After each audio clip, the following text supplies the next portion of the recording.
ప్రియమైన దేవుని సంఘమా, ప్రియమైన దేవుని ప్రజలరా, మనందరికీ తెలుసు, మనకు ఊపిరినిచ్చి జీవమునిచ్చి మనం అడుగక మునిపే ఈ భూమి మీద మనకు అన్నీ సమకూర్చి తల్లి గర్భమందు మనల్ని నిర్మించి ఈ లోకానికి మనల్ని పంపించి అనుక్షణం మనల్ని ఆవరించి కాపాడుకుంటూ నేటి వరకు సజీవుల లెక్కలో ఉంచి పుట్టిన నాట నుండి చచ్చిపోయేంత వరకు మన బాధ్యతనంతా ఆయనే స్వీకరించి ఆయనే తన హస్తాల క్రింద మనల్ని భద్రపరిచి నడిపిస్తున్నాడు అన్న సంగతి మనకు తెలుసు.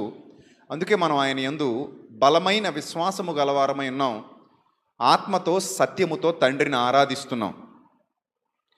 ఆత్మతో సత్యముతో తండ్రిని ఆరాధిస్తూ ఆయన యందు భయభక్తులు నిలిపి ఆయనను గౌరవిస్తూ ఆయనను ప్రేమిస్తూ ఆయన ద్వారా మన బ్రతుకుల్ని అభివృద్ధి పదవిలో నడిపించుకోవాలని మనం విశ్వాసంతో ఎదురు చూస్తున్నాం. ప్రియులరా, ఈరోజు ఒక చక్కటి విషయాన్ని, దీనికి సంబంధించి ఒక చక్కటి విషయాన్ని మనం నేర్చుకోబోతున్నాం. జాగ్రత్తగా వినండి. దేవుడు భూమి మీద నరులను పుట్టించాడు, తన పిల్లలుగా ప్రకటించాడు. నరులందరూ ఆయన పిల్లలు, మానవులందరూ ఆయన సంతానం అని ప్రకటించాడు. ఆయన సంతానం అని ప్రకటించిన తర్వాత ఆయన అడుగు జాడల్లో నడుస్తూ, ఆయన మాటలు వింటూ, ఆయనకు లోబడుతూ ఎవరు ఆయన యందు భయభక్తులు నిలిపి కొనసాగుతున్నారో వారిని వర్ధిల్ల చేస్తాను అని కొన్ని వాగ్దానాలు చేశాడు. నేటికి దేవుని యొక్క వాగ్దానాలు నిలిచి ఉన్నాయి. పాత నిబంధన చరిత్ర నుండి నూతన నిబంధన వరకు మనం అబ్జర్వ్ చేస్తే వ్యక్తిగత వాగ్దానాలు ఉంటాయి, సంఘమునకు చేయబడినటువంటి యూనివర్సల్ వాగ్దానాలు ఉంటాయి. రెండు విధాలైన వాగ్దానాలు మనకు కనబడతాయి.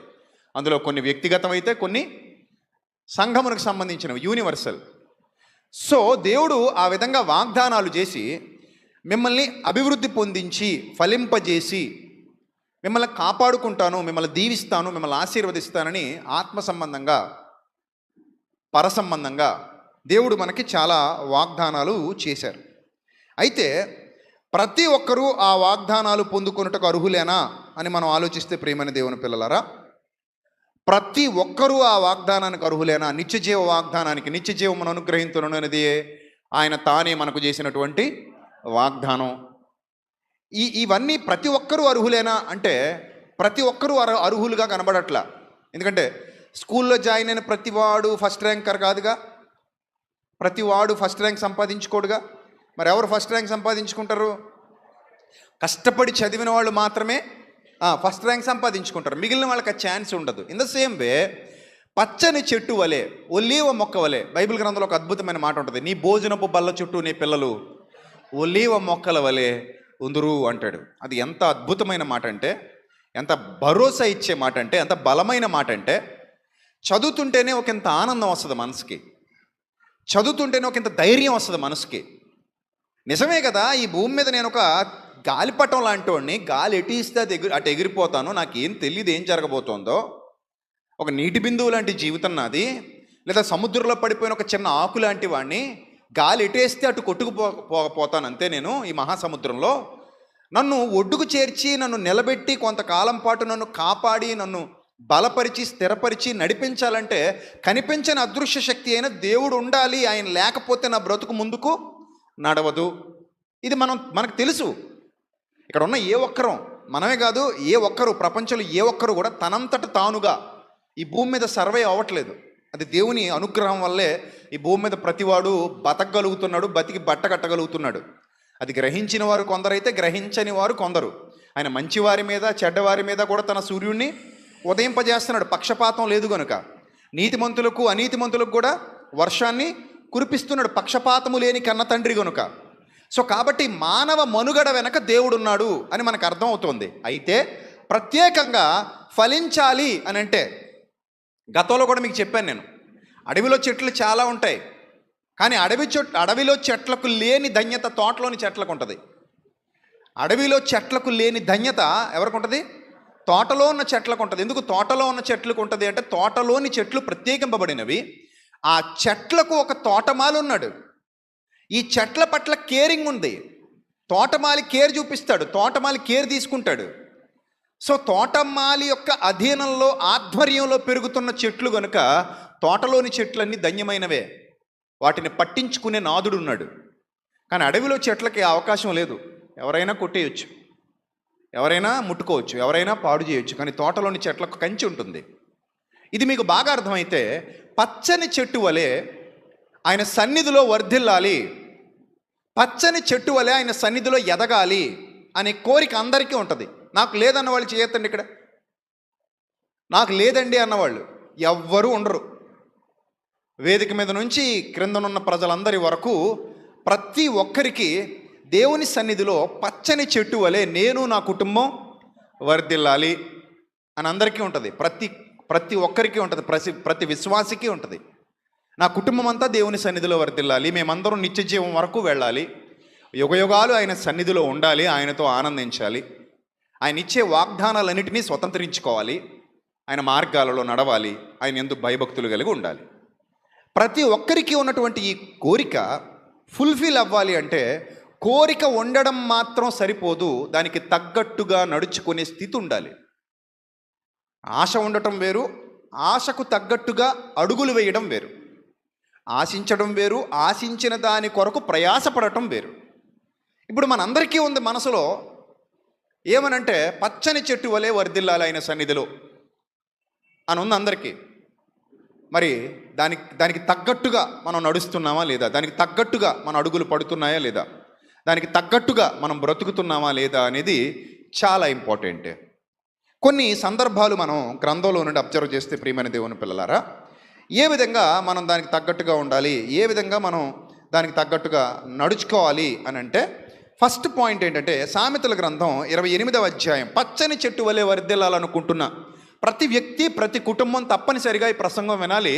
గ్రంథంలో వ్రాయబడిన విషయాలు మాత్రమే మీకు నేర్పిస్తున్నాను కనుక జాగ్రత్తగా ప్రతి రెఫరెన్స్ అబ్జర్వ్ చేయండి. నేను బోధిస్తున్నవి అలా ఉన్నాయా లేదా చెక్ చేసుకోండి, చెక్ చేసుకుని దాన్ని ఫాలో అవ్వండి. ఎందుకంటే ఇది మన సొంత మాటలు కాదు. నేను మీ ఎదుట నిలబడి బోధిస్తున్నప్పటికీ నా సొంత మాటలు బోధించట్లా. వ్రాయబడిన ప్రతి మాట పరిశుద్ధాత్మ ప్రేరణతో వ్రాయబడింది. సర్వోన్నతుడు, సర్వశక్తిమంతుడు, సర్వాధికారి, సృష్టికర్త అయిన, జీవాధిపతి అయిన మన కన్న తండ్రి దేవాది దేవుడు వ్రాయించి మన చేతులకు ఇచ్చాడు గనుక ప్రతి మాట సత్యం, అందులో ఏది పొల్లుపోయేది లేదు. తిరుగులేని మాట, ప్రతి మాట తిరుగులేని మాటే. తిరుగులేని మాటగా మన చేతుల్లోకి జీవపు ఓట వచ్చింది కాబట్టి ఎవ్రీ వర్డ్ మస్ట్ అండ్ షుడ్గా మీరు చాలా జాగ్రత్తగా పరిశీలన చేస్తూ చదవండి. చదవడం మాత్రమే కాదు, వాటిని మీ జీవితాలకు అప్లై చేసుకోండి.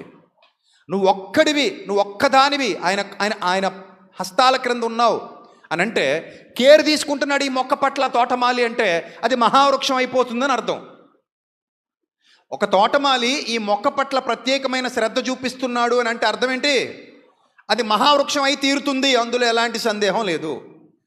మరి అది మహావృక్షం కావాలంటే ఆయన కర్ర కట్టినప్పుడు అది కట్టించుకోవాలి. ఆయన కర్ర కడతాడు, ఎటు ఇటు వంగిపోకుండా కట్టించుకోవాలి. పనికిరాని కొమ్మలను, తీగలను కత్తిరిస్తుంటాడు, కత్తిరించుకోవాలి. దానికి ఒబే అవ్వాలి, దాన్ని వ్యతిరేకించకూడదు. పనికిరాని తీగలను కత్తిరిస్తాడు, కత్తిరించుకోవాలి. కర్ర కడతాడు, కట్టించుకోవాలి. ఎరువు వేస్తాడు, తీసుకోవాలి. తగిన సమయమందు నీరు పెడతాడు, స్వీకరించాలి. ఒక్కోసారి నీకంటూ ఒక స్వయం ప్రతిపత్తి కలగటానికి, స్వయంగా పోరాటం నేర్పించడానికి కొన్ని సందర్భాల్లో నేను ఎండకు అప్పగిస్తాడు. దాన్ని కూడా నీ మేలు కొరకే అనుకుని దాన్ని నువ్వు భరించాలి. ప్రతి విషయంలో కొన్ని సందర్భాల్లో వేరు లోపలికి చొచ్చుకోవడానికి నీరు లేకుండా చేస్తాడు. నీటి కోసం నువ్వు వెతుక్కునే పరిస్థితి క్రిందికి తీసుకెళ్తాడు. దాన్ని కూడా నువ్వు భరించాలి. ఎందుకంటే వేరు ఎంత లోపలికి వెళితే అంత బలం నీకు పెరుగుతుంది కాబట్టి. అలా శోధనలు వచ్చినా, వేదనలు వచ్చినా, హింసలు వచ్చినా, బాధలు వచ్చినా, కరువులు వచ్చినా, కష్టాలు వచ్చినా, కన్నీళ్ళు వచ్చినా, ఇరుకులు వచ్చినా, ఇబ్బందులు వచ్చినా ప్రతిదీ నీ మంచి కోసమే అని నువ్వు అర్థం చేసుకున్నప్పుడు నిన్ను ఆయన వ్యక్తిగతంగా ప్రత్యేక శ్రద్ధ తీసుకుని నిలబెట్టాలనుకుంటున్నాడన్న వాస్తవం నీకు అర్థమవుతుంది. ఒక ప్రత్యేక శ్రద్ధతో నిన్ను, నీ కుటుంబాన్ని ఆయన ఒక మంచి దశలోనికి తీసుకెళ్ళబోతున్నాడు, మంచి స్థితిలోనికి తీసుకెళ్ళబోతున్నాడు అన్న విషయాన్ని నువ్వు అర్థం చేసుకోవాల్సి ఉంటుంది. రైట్. ఇక్కడ మనం జాగ్రత్తగా గమనిస్తే గ్రంథం ఏం చెప్తుంది అనేది పాయింట్ టు పాయింట్ చెప్తాను. ప్రతి ఒక్కరూ మస్ట్ అండ్ షుడ్గా నోట్ చేసుకోండి. మీ హృదయం అనే పలకల మీద, పుస్తకాల మీద రాసుకున్నది కొన్నాళ్ళకి చెరిగిపోవచ్చు. కానీ హృదయం మీద రాసుకున్నది ఎవడు చించలేడు, ఎవడు చెరపలేడు. కాబట్టి ప్రతి ఒక్కరూ విత్తబడుతున్న వాక్యాన్ని మీ హృదయం అనే పలకల మీద వ్రాసుకునే ప్రయత్నం చేయండి.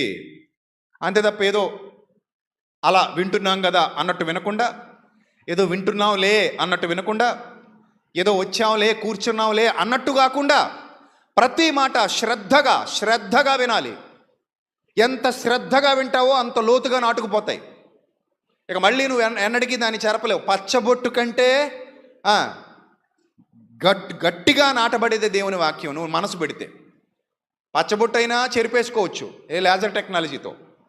కానీ దేవుని వాక్యం నిజంగా హృదయంలో నాటబడితే దాన్ని చెరపటం ఎవరి వల్ల కాదు. అదే దేవుడు కోరుతున్నాడు. వెత్తబడిన వాక్యం దుష్టుడెత్తుకుని పోతే మీకు ఎలాంటి ప్రయోజనం లేదు. అది చెరపబడుతుంది, క్లీన్ అయిపోతుంది, మళ్ళీ క్లీన్ అయిపోతుంది హృదయం. అందుకే వాక్యం పడిందట మళ్ళీ క్లీన్ చేశాడట, తుడిచేసాడట ఎవరు? అపవాది. పడిన వాక్యం తుడవబడుతుంటే దానివల్ల ఉపయోగం లేదు. పచ్చబొట్టు ఎలాగైతే శరీరం మీద ముద్ర అలా ఉండిపోద్దో దేవుని వాక్యం కూడా హృదయం అనే పలక మీద ముద్రింపబడాలి, చెరిగిపోకూడదు. చెరిగిపోతే ఎలాంటి ప్రయోజనం చేకూరదు. అర్థమవుతుందా? రైట్. ఇప్పుడు చదువుదాం సామెతల గ్రంథం 28వ అధ్యాయము 25వ వచనంలో ఒక పాయింట్, కీ పాయింట్స్ ఇవన్నీ. మనం ఫలించాలి, ఇంక అందులో ఎలాంటి సందేహం లేదు. నేను నా దేవుని సన్నిధిలో ఫలించాలి, పచ్చని చెట్టు వలె వర్ధిల్లాలి. అందరి కోరిక అదే కదా? చెప్పండి, అందరి కోరిక అదేనా? చేతులు చూపించండి. ప్రభువా నా కోరిక అదే, నా ఉద్దేశం అదే, నా కోరిక అదే తండ్రి. పచ్చని చెట్టు వలె నీ సన్నిధిలో నేను వర్ధిల్లాలి, నా కుటుంబం వర్ధిల్లాలి. అందరికీ ఉంది కదా ఇది? Right, very good. దానికి కొన్ని కీ పాయింట్స్ దేవుడు చెప్తున్నాడు. ఆ పచ్చని చెట్టు వలె మీరు వర్ధిల్లాలి అంటే దేవుని సన్నిధిలో సామెతల గ్రంథం 28వ అధ్యాయము 25వ వచనం ఒకసారి చదువుదాం. సామెతల గ్రంథం 28:25. పేరాశ గలవాడు కలహము రేపును. పేరాశ, దురాశ ఇవన్నీ ఉన్నవాడు ఏం చేస్తాడట? కలహం రేపుతాడట. నెక్స్ట్, యెహోవా యందు నమ్మకముంచువాడు వర్ధిల్లును అన్నాడు. ఒక పాయింట్, మనకు ఒక పాయింట్ దొరికింది. నేను వర్ధిల్లాలి, నాకు పాయింట్ దొరికింది. వర్ధిల్లాలి అంటే వర్ధిల్లింపజేయ శక్తి ఎవరికి ఉందో ఆయన నేను నమ్మాలి. అర్థమవుతుందా? నేను వర్ధిల్లాలి అంటే వర్ధిల్లింపజేసే శక్తి ఎవరికైతే ఉందో ఆయన మీద నేనేం చేయాలి? నమ్మకం ఉంచాలి. నాకు ఏది కావాలన్నా ఇవ్వగలిగేవాడిని మొదట నమ్మాలి. ఆ ఇవ్వగలిగేవాడిని మొదట నమ్మినప్పుడు అది ఆయన నాకు తప్పకుండా ఏం చేస్తాడు? ఇస్తాడు, తప్పకుండా ఇస్తాడు. అంటే అలా వర్ధిల్లింపజేయగలిగే శక్తి నా తండ్రికి ఉంది కనుక నేను నా తండ్రి యందు నమ్మకం ఉంచుతున్నాను.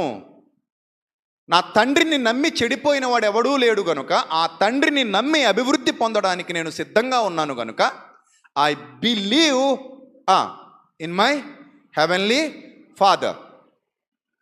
ఆయన యందు నేను పరిపూర్ణంగా విశ్వాసం ఉంచుతున్నాను, పరిపూర్ణంగా నేను నమ్ముతున్నాను. అంటే నువ్వు ఎవని ఏందైతే నమ్మిక ఉంచావో, ఎవని మీదైతే నీ భారాన్ని మోపుతున్నావో, ఎవనికైతే నిన్ను గూర్చిన సమాచారం అంతా చెప్పుకుంటున్నావో, ఎవరైతే నీ పట్ల ప్రత్యేక శ్రద్ధ తీసుకుని నేను పెంచాలనుకుంటున్నారో ఆయన యందు నమ్మిక ఉంచడం ద్వారా తప్పకుండా నువ్వు వర్ధిల్లుతావు అని వాక్యం సెలవిస్తోంది. నేను కాదు, నేనా వాక్యమా?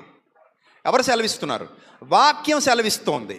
సో కాబట్టి మనం వాక్యాన్ని నమ్ముతున్నాం. నేను వాక్యాన్ని నమ్ముతున్నాను. యెహోవా యందు నమ్మిక ఉంచువాడు ఏమవుతాడట?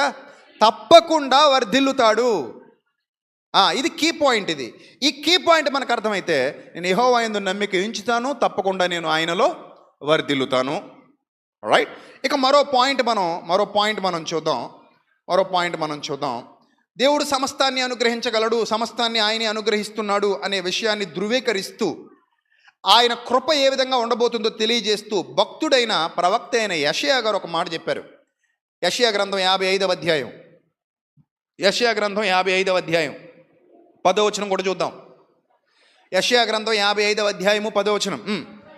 వర్షమును హిమమును ఆకాశము నుండి వచ్చి మళ్ళీ వెనక్కి వెళ్ళిపోతున్నాయా? ఇప్పుడు వర్షం వస్తుందా? మన కళ్ళ ముందు వస్తుంది, మరి మళ్ళీ తిరిగి వెనక్కి వెళ్ళిపోతుందా? అది వెళ్ళదు. వచ్చింది వెళ్ళిపోవడానికి కాదు, వచ్చింది ఎందుకట? అక్కడ నుండి మరల ఎలాగూ మరలిపోక భూమిని తడిపి విత్తువానికి విత్తనమును భుజించువానికి ఆహారమును కలుగుటకై అది చిగిర్చి వర్ధిల్లునట్లు చేయునో. ఏం చేస్తుందట? చిగిర్చి వర్ధిల్లునట్లు చేయునో, వర్ధిల్లుతోంది. నిజమే, ఈ వర్షం కురియకపోతే చెట్లు వర్ధిల్లవు, మొక్కలు వర్ధిల్లవు, పంటలు వర్ధిల్లవు, ఆకుకూరలు కాయగూరల చెట్లు మొక్కలు వర్ధిల్లవు. అవి వర్ధిల్లకపోతే వాటిని తినని మనం కూడా వర్ధిల్లం. మనం వర్ధిల్లాలంటే అవి వర్ధిల్లాలి, అవి వర్ధిల్లాలంటే ఆకాశం నుండి వర్షం రావాలి, మంచు రావాలి. అదే చెప్తున్నాడు అక్కడ, హిమము వర్షము రెండూ రావాలి. అవి వచ్చి భూమిని తడపాలి. తడపడం ద్వారా భూమి వర్ధిల్లుతోంది. భూమి మీద ఉన్న మనం కూడా ఏమవుతున్నాం? వర్ధిల్లుతున్నాం. రైట్. తర్వాత చూడండి, భూమిని తడిపట విత్తువాడికి ఏమి ఇవ్వాలట? మళ్ళీ విత్తనం ఇవ్వాలట. పంట పండాలంటే ఏం కావాలి? పంట పండాలంటే ముందేం కావాలి? విత్తనాలు కావాలి. మరి విత్తనాలు కూడా ఎవరు ఇవ్వాలి? ఆయనే ఇవ్వాలి. పెట్టుబడి ఆయిందే, ఫలసాయం ఆయిందే. పెట్టుబడి ఆయనే ఇవ్వాలి మనకి, ఫలసాయం కూడా ఆయనే ఇవ్వాలి. విత్తువానికి విత్తనమును, భుజించువానికి ఆహారమును కలుగుటకై అది చిగిర్చి వర్ధిల్లునట్లు చేయునో. నెక్స్ట్ ఒక వండర్ఫుల్ వర్డ్ దీన్ని కనెక్ట్ చేశాడు. అది కనెక్షన్. అది ఇదంతా మీకు బాగా అర్థమైతే నెక్స్ట్ సెంటెన్స్ చెప్తున్నాడు, చదవండి. అలాగే నా నోట నుండి వచ్చు వచనమును ఉండును. Wonderful word. నా నోట నుండి వచ్చు వచనమును ఉండును, నిష్ఫలముగా నా యొద్దకు అది మరలక. ఒక్కసారి వాక్యం అనే వర్షం మీ హృదయాలలో కురిసిందనుకోండి, వాక్యం అనే వర్షం మీ హృదయాలలో కురిసిందనుకోండి, వాక్యం అనే వర్షంతో మీ హృదయం తడుస్తోందనుకోండి, అప్పుడు ఏం జరగబోతోందో తెలుసా? మీ హృదయం అనే నేల చిగిర్చబోతోంది, వర్ధిల్లబోతోంది. అదట ఏం చేయబోతుందట? నిష్ఫలముగా నా యొద్దకు మరలక అది నాకు అనుకూలమైన దాన్ని నెరవేర్చును, నేను పంపిన కార్యమును సఫలము చేయును, మీరు సంతోషముగా బయలు వెళ్ళుదురు, సమాధానము పొంది తోడుకొని పోబడుదురు. మీ ఎదుట పర్వతములను మెట్టలను సంగీతనాదము చేయును, పొలములోని చెట్లన్నీ చప్పట్లు కొట్టును, ముండ్ల చెట్లకు బదులుగా దేవదారు వృక్షములు మొలుచును, దురదగొండి చెట్లకు బదులుగా గొంజి వృక్షములు ఎదుగును. అది యెహోవాకు ఖ్యాతిగాను, ఆయనకు కొట్టివేయబడని నిత్యమైన జ్ఞాపక సూచనగాను ఉండును. ఎంత గొప్ప దీవెన అది మనకి తీసుకురాబోతుందో వాక్యాన్ని ఎంత అద్భుతంగా వర్ణించాడు చూడండి భక్తుడైన యెషయా. దేవుని మాటను నిజంగా హృదయంలో పెట్టుకోగలిగితే, ఫస్ట్ పాయింట్ ఏం చదువుకున్నాం మనం? ఆయన యందు నమ్మిక ఉంచేవాడు ఏమవుతాడట? వర్ధిల్లుతాడని చదువుకున్నాం. నమ్మిక ఉంచడం అనే పాయింట్ని మనం ఇంకా బలంగా లోతుగా అధ్యయనం చేస్తే, ఇదిగో దేవుని మాట ఈ భూమి మీద కురుస్తున్న వర్షం మంచు ఎలాగైతే దాన్ని చిగిరింపజేసి వర్ధిల్లింపజేస్తుందో, దేవుని వాక్యానికి నిజంగా మీరు హృదయాన్ని ఇస్తే మీ మీ జీవితాలు పచ్చని చెట్లు వలె వర్ధిల్లుతాయి. మీ జీవితాలు పచ్చని చెట్ల మాదిరిగా వర్ధిల్లుతాయి. హృదయాన్ని ఇవ్వకపోతే వర్ధిల్లవు. పాయింట్ జాగ్రత్తగా వినాలి. ఇస్తేనే వర్ధిల్లుతాయి, ఇవ్వకపోతే వర్ధిల్లవు. నాటితేనే ఎదుగుతుంది, నాటకపోతే ఎదగదు. ఎరువు వేస్తేనే బలపడుతుంది, ఎరువు వేయకపోతే బలపడదు. ఇన్ ద సేమ్ వే మీరు ఎప్పుడైతే మీ హృదయాన్ని దేవుని వాక్యానికి ఇస్తారో అది నిష్ఫలంగా రాదట. ఒక్కసారి లోపల పడిందంటే వెనక్కి నిష్ఫలంగా రాదు. వర్షం కురిసిందంటే నిష్ఫలం అవుతుందా? భూమి మీద వర్షం కురిస్తే నిష్ఫలం అవుతుందా? కనీసం గడ్డి మొక్కలైనా మొలుస్తాయి అక్కడ, అవునా కాదా? ఎప్పుడైనా మీరు రోడ్లు చూసారో లేదో, ఎండాకాలం ఎలాగ ఉంటుంది రోడ్డు పక్కన?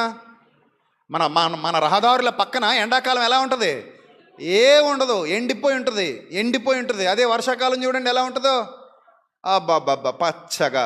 ఆ రోడ్లో వెళ్ళాలనిపిస్తుంది, ఆ రోడ్లో ఏమనిపిస్తుంది? వెళ్ళాలనిపిస్తుంది. మన కెనాల్ రోడ్డు చూడండి ఎంత బాగుంటుందో, పక్కన పచ్చటి చెట్లు, ఆ చెట్ల మధ్యలో నుంచి వెళ్ళిపోతుంటే ఏదో తెలియని ప్రశాంతత మనసుకి కదా. అలాగే మన బాలవరం మీదుగా రాజానగరం రోడ్డు చూడండి ఎంత బాగుంటుందో, పచ్చగా ప్రశాంతంగా కదా.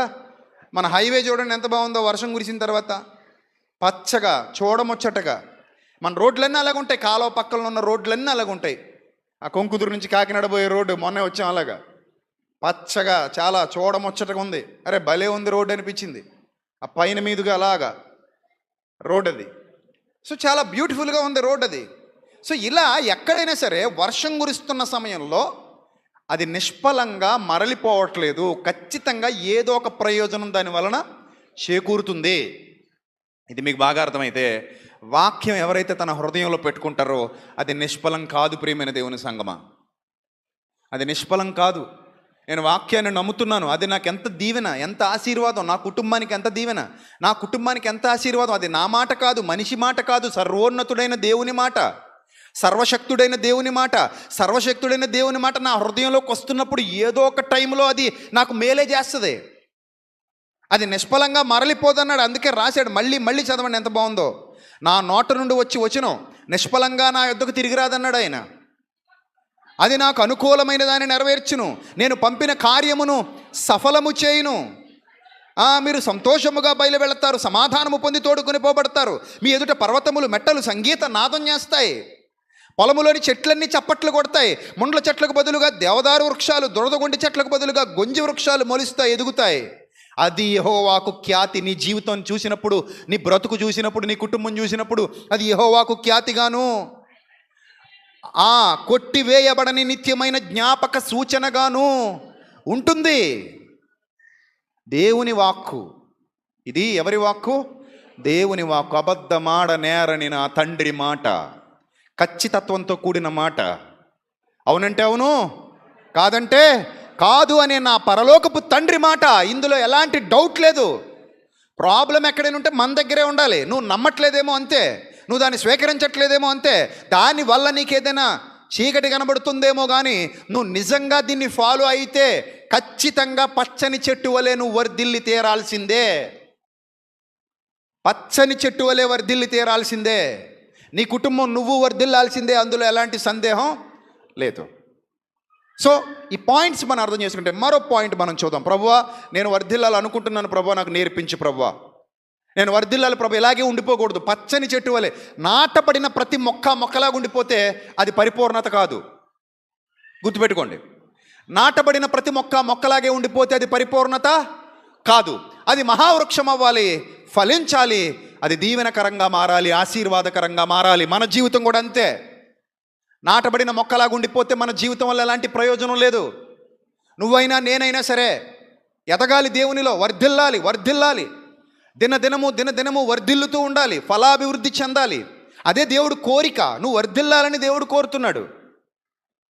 మనం మొక్క నాటిన తర్వాత అలాగే ఉండిపోవాలని కోరుకుంటామా? ఎవరైనా చెప్పండి, కోరుకుంటాం అలాగా? అది పాదు కానీ మొక్క కానీ ఏదైనా కానివ్వండి, చెట్టు ఏదైనా కానివ్వండి, అది మొక్క స్థాయిలోనే ఉండిపోవాలని కోరుకుంటామా? కోరుకోం. పిల్లల్ని కన్నాం మనం అందరం, ఇంత పుట్టారు, ఒడిలో పెట్టుకుని పెంచాం. వాళ్ళు అంతే ఉండిపోవాలని ఏ తల్లిదండ్రిని కోరుకున్నారా? ప్రభువా, ఎప్పటికీ వీడు నా ఒడిలోనే ఇంతే ఉండిపోవాలి ప్రభా, అసలు ఎదగటానికి వీలు లేదు ప్రభువా అని ఎవరైనా అన్నారా? పోనీ ఏ తల్లి అయినా తండ్రి అయినా డాక్టర్ గారి దగ్గరికి వెళ్ళి, ఏమంటే మీ కాలు పట్టుకుంటానండి, ఏదైనా మందు ఉంటే చూడండి, వీడు పెద్దోడు మాత్రం అవ్వకూడదండి ఎట్టి పరిస్థితుల్లో, ఈ పాప పెద్దది అవ్వకూడదండి. మరి ఎప్పటికీ ఎలా ఉండిపోవాలి? ఇలాగే పాలు తాగుతూ, ఇలాగే బుజ్జి పాదాలతో, మాటలు రాకుండా, జుట్టు ఎదగకుండా, మనిషి ఎదగకుండా, నడక కూడా రాకుండా, ఎప్పటికీ మా ఇంట్లో ఉయ్యల ఊగుతూనే ఉండాలి, ఎప్పటికీ మా ఇంట్లో పాల డబ్బా మరుగుతూనే ఉండాలి, ఎప్పటికీ బిడ్డ ఇలాగే ఉండిపోవాలని ఏ తల్లిదండ్రులని కోరుకుంటారా? కోరుకోరే. మరి దేవుడు ఎందుకు కోరుకుంటాడు చెప్పండి? మన నియమం వేరు, ఆయన నియమం వేరు కాదు కదా.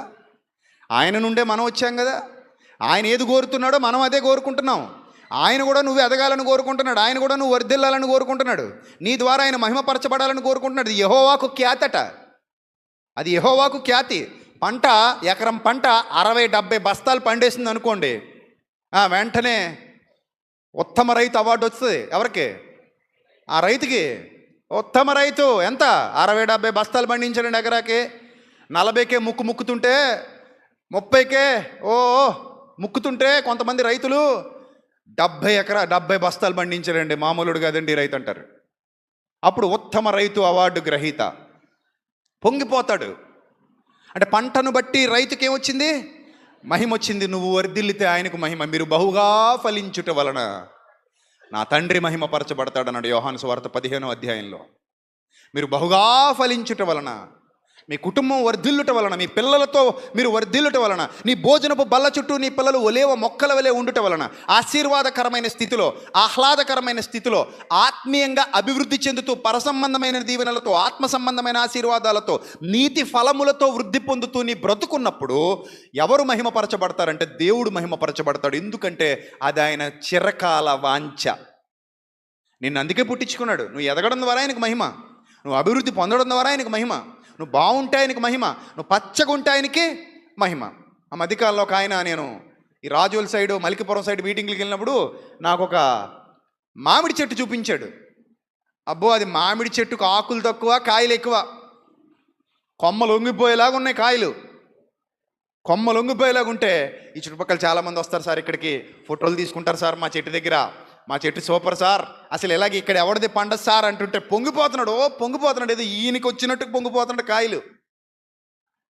చెట్టుకు వచ్చినట్టు కాదు, ఆ కాయలన్నీ ఏదో ఈయనకి కాసేసినట్టు తెగ పొంగిపోతున్నాడు. మా పెరట్లో చెట్టు సార్, మా ఊళ్ళో ఫేమస్ సార్, మా వాళ్ళు అందరూ చూసి వెళ్తుంటారు సార్, అంత బాగుంటుంది సార్ చెట్టుది. చూసారా ఎంత సంతోషం కదా. నాటిన వాడికి ఎంత ఆనందం. కన్నబిడ్డ ఎదిగితే నీకు ఆనందం, నువ్వు ఎదిగితే నీ తండ్రికి ఆనందం. దేవుని నామానికి మహిమ కలుగును గాక. నువ్వు ఎదిగితే ఆయనకు ఆనందం, నువ్వు ఫలిస్తే ఆయనకు ఆనందం, నువ్వు అభివృద్ధి పొందితే ఆయనకు ఆనందం. నువ్వు ఆ స్థితిలోకి వచ్చినప్పుడు, నువ్వు వర్ధిల్లినప్పుడు నిన్ను చూసి చాలా సంతోషపడటానికి తండ్రి ఇష్టపడుతున్నాడు. కాబట్టి ఇన్ని అమూల్యమైన మాటలు వ్రాయించాడు ఆయన, ఇన్ని అమూల్యమైన మాటలు వ్రాయించాడు. ఇక మరొక సందర్భం మనం చూద్దాం, పాయింట్ టు పాయింట్ మనం చూద్దాం. దేవుడు వర్ధిల్లింపజేయుట అన్న పాయింట్లో మెయిన్ పాయింట్కి మనం వెళ్తున్నాం. జాగ్రత్తగా నోట్ చేసుకోండి. కీర్తనల గ్రంథం 92వ కీర్తన 13వ వచనం. కీర్తనల గ్రంథం 92వ కీర్తన 13వ వచనం అందరూ చూడాలి జాగ్రత్తగా. 12 నుంచి చదువుదాం. కీర్తనల గ్రంథం 92వ కీర్తన 12 నుంచి చదువుదాం. నీతిమంతులు ఖర్జూర వృక్షము వలె మొగువేయుదురు. పాయింట్ దొరికింది, ఇంకో పాయింట్ దొరికింది మనకి వర్ధిల్లడానికి. ఇంకో పాయింట్ దొరికింది. నీతిమంతులు ఖర్జూర వృక్షము వలె మొగువేయుదురు. ఇక్కడ మనకు ఖర్జూర వృక్షం కనబడిందా? ఏది హైలైట్ అయింది మీకు ఈ వచనంలో? ఖర్జూర వృక్షమా, మొవ్వా? చెప్పండి, ఏది హైలైట్ అయింది అంటున్నాను, చెప్పాలి. మీ కంటికి ఏది కనబడిందో అని టెస్ట్. అదనమాట, ఖర్జూర వృక్షమే కదా. మొవ్వేనా? మొవ్వు, ఖర్జూర వృక్షం మొవ్వునట. మరి నీతిమంతులు కనబడలేదా? ఖర్జూర వృక్షం కనబడింది, మొవ్వు కనబడింది, కానీ నీతిమంతులు కనబడలేదనమాట. మీకు ఏది కనబడాలి ఇక్కడ? ఏది హైలైట్ అవ్వాలి? మార్కర్ పెన్తో ఏది మార్క్ చేయాలి? అదన్నమాట కథ. ఖర్జూర వృక్షం మొవ్వు కాదు అక్కడ. ఇంపార్టెంట్ థింగ్ ఏంటంటే నీతి. That is the key point of this ways. Key point అది. ఆ నీతి అనేది ఏదైతే ఉందో, నీతిమంతులు, దేవుని దృష్టికి నీతిమంతులు ఏమైపోతారట? ఖర్జూర వృక్షము వలె మొవ్వు వేస్తారు. దాన్ని ఎవడ ఆపలేడు. ఇంకా ఆయన అండర్టేకింగ్లో ఉంది, అది ఆయన అండర్లో, ఆయన ప్రొటెక్షన్లో ఉంది. కాబట్టి నీతిమంతులు ఖర్జూర వృక్షం వలె మొవ్వు వేస్తారు. లెబనోను మీది దేవదారు వృక్షము వలె వారు ఎదుగుతారు. ఇక్కడ లెబనోన్ హైలైట్ అవ్వకూడదు, మళ్ళీ దేవదారు వృక్షాలు హైలైట్ అవ్వకూడదు. వారు అనగా ఎవరు? మళ్ళీ నీతిమంతులే. ఈ పోలికలు, కానీ కీ పాయింట్ ఏదంటే నీతిమంతులు, దేవుని దృష్టికి నీతి. ఆ నీతిని ధరించుకున్నవాడు ఖర్జూర వృక్షం వలె మొవ్వు వేస్తాడట. లెబనోను పర్వతాల మీది దేవదారు వృక్షం వలె వారు ఎదుగుదురు. అప్పుడు అంటాడు, యెహోవా మందిరములో నాటబడిన వారై. చూడండి, యెహోవా మందిరములో నాటబడిన వారై వారు మన దేవుని ఆవరణములలో వర్ధిల్లుదురు అన్నాడు. సూపర్ కదా పాయింట్ ఇది. ఎక్కడ నాటబడ్డారట? మందిరములో నాటబడ్డారట. మీరు ఎక్కడ నాటబడ్డారు చెప్పండి. ఇప్పుడు ఇక్కడ మందిరంలో నాటబడిన వాళ్ళు ఎంతమంది ఉన్నారు? మందిరంలో నాటబడడం అంటే అర్థం ఏంటి? ఇక్కడ గొయ్యిదేవి అందులో మిమ్మల్ని కప్పెట్టేయడమా? మరి ఏంటి మందిరంలో నాటబడడం అంటే? బాబు నన్ను నాటేయండి అంటే రేపే మళ్ళీ అది అక్కడ కాంక్రీట్ వేయించిపోతున్నాం. ఎవరికైనా స్థలాలు కావాలంటే ఇప్పుడే ఫిక్స్ అయిపోండి, ఒక్కొక్క గొయ్యి ఒక్కొక్కరికి పీక దాకా తీసి ఆ గోతులో కాంక్రీట్ వేసేసామనుకోండి, ఇంకా మామూలుగా కాదు, స్థిరకాలము నాటబడి ఉంటారు. ఇంకెవరు కదపలేరు మిమ్మల్ని. 2 రోజులు తడిపేసామనుకోండి వాటర్ పెట్టి, గట్టిపడిపోద్ది. ఇంకా మిమ్మల్ని ఎవరు కదపలేడు, ఇంకెప్పటికీ అక్కడే ఉంటారు. అదేనా నాటబడ్డం అంటే? పీకల దాకా పోయి తీసుకెట్టేయడమా? మరి ఏంటి నాటబడ్డం అంటే? యెహోవా మందిరంలో నాటబడ్డం అంటే అర్థం ఏంటి? ఆ? వచ్చి భోంచేసి వెళ్ళిపోవడమా? కుర్చీలో కూర్చుని అరే నా కుర్చీ కూడా లేపు అందులో పెట్టారా టైం అయిపోతుందని వెళ్ళిపోవడం?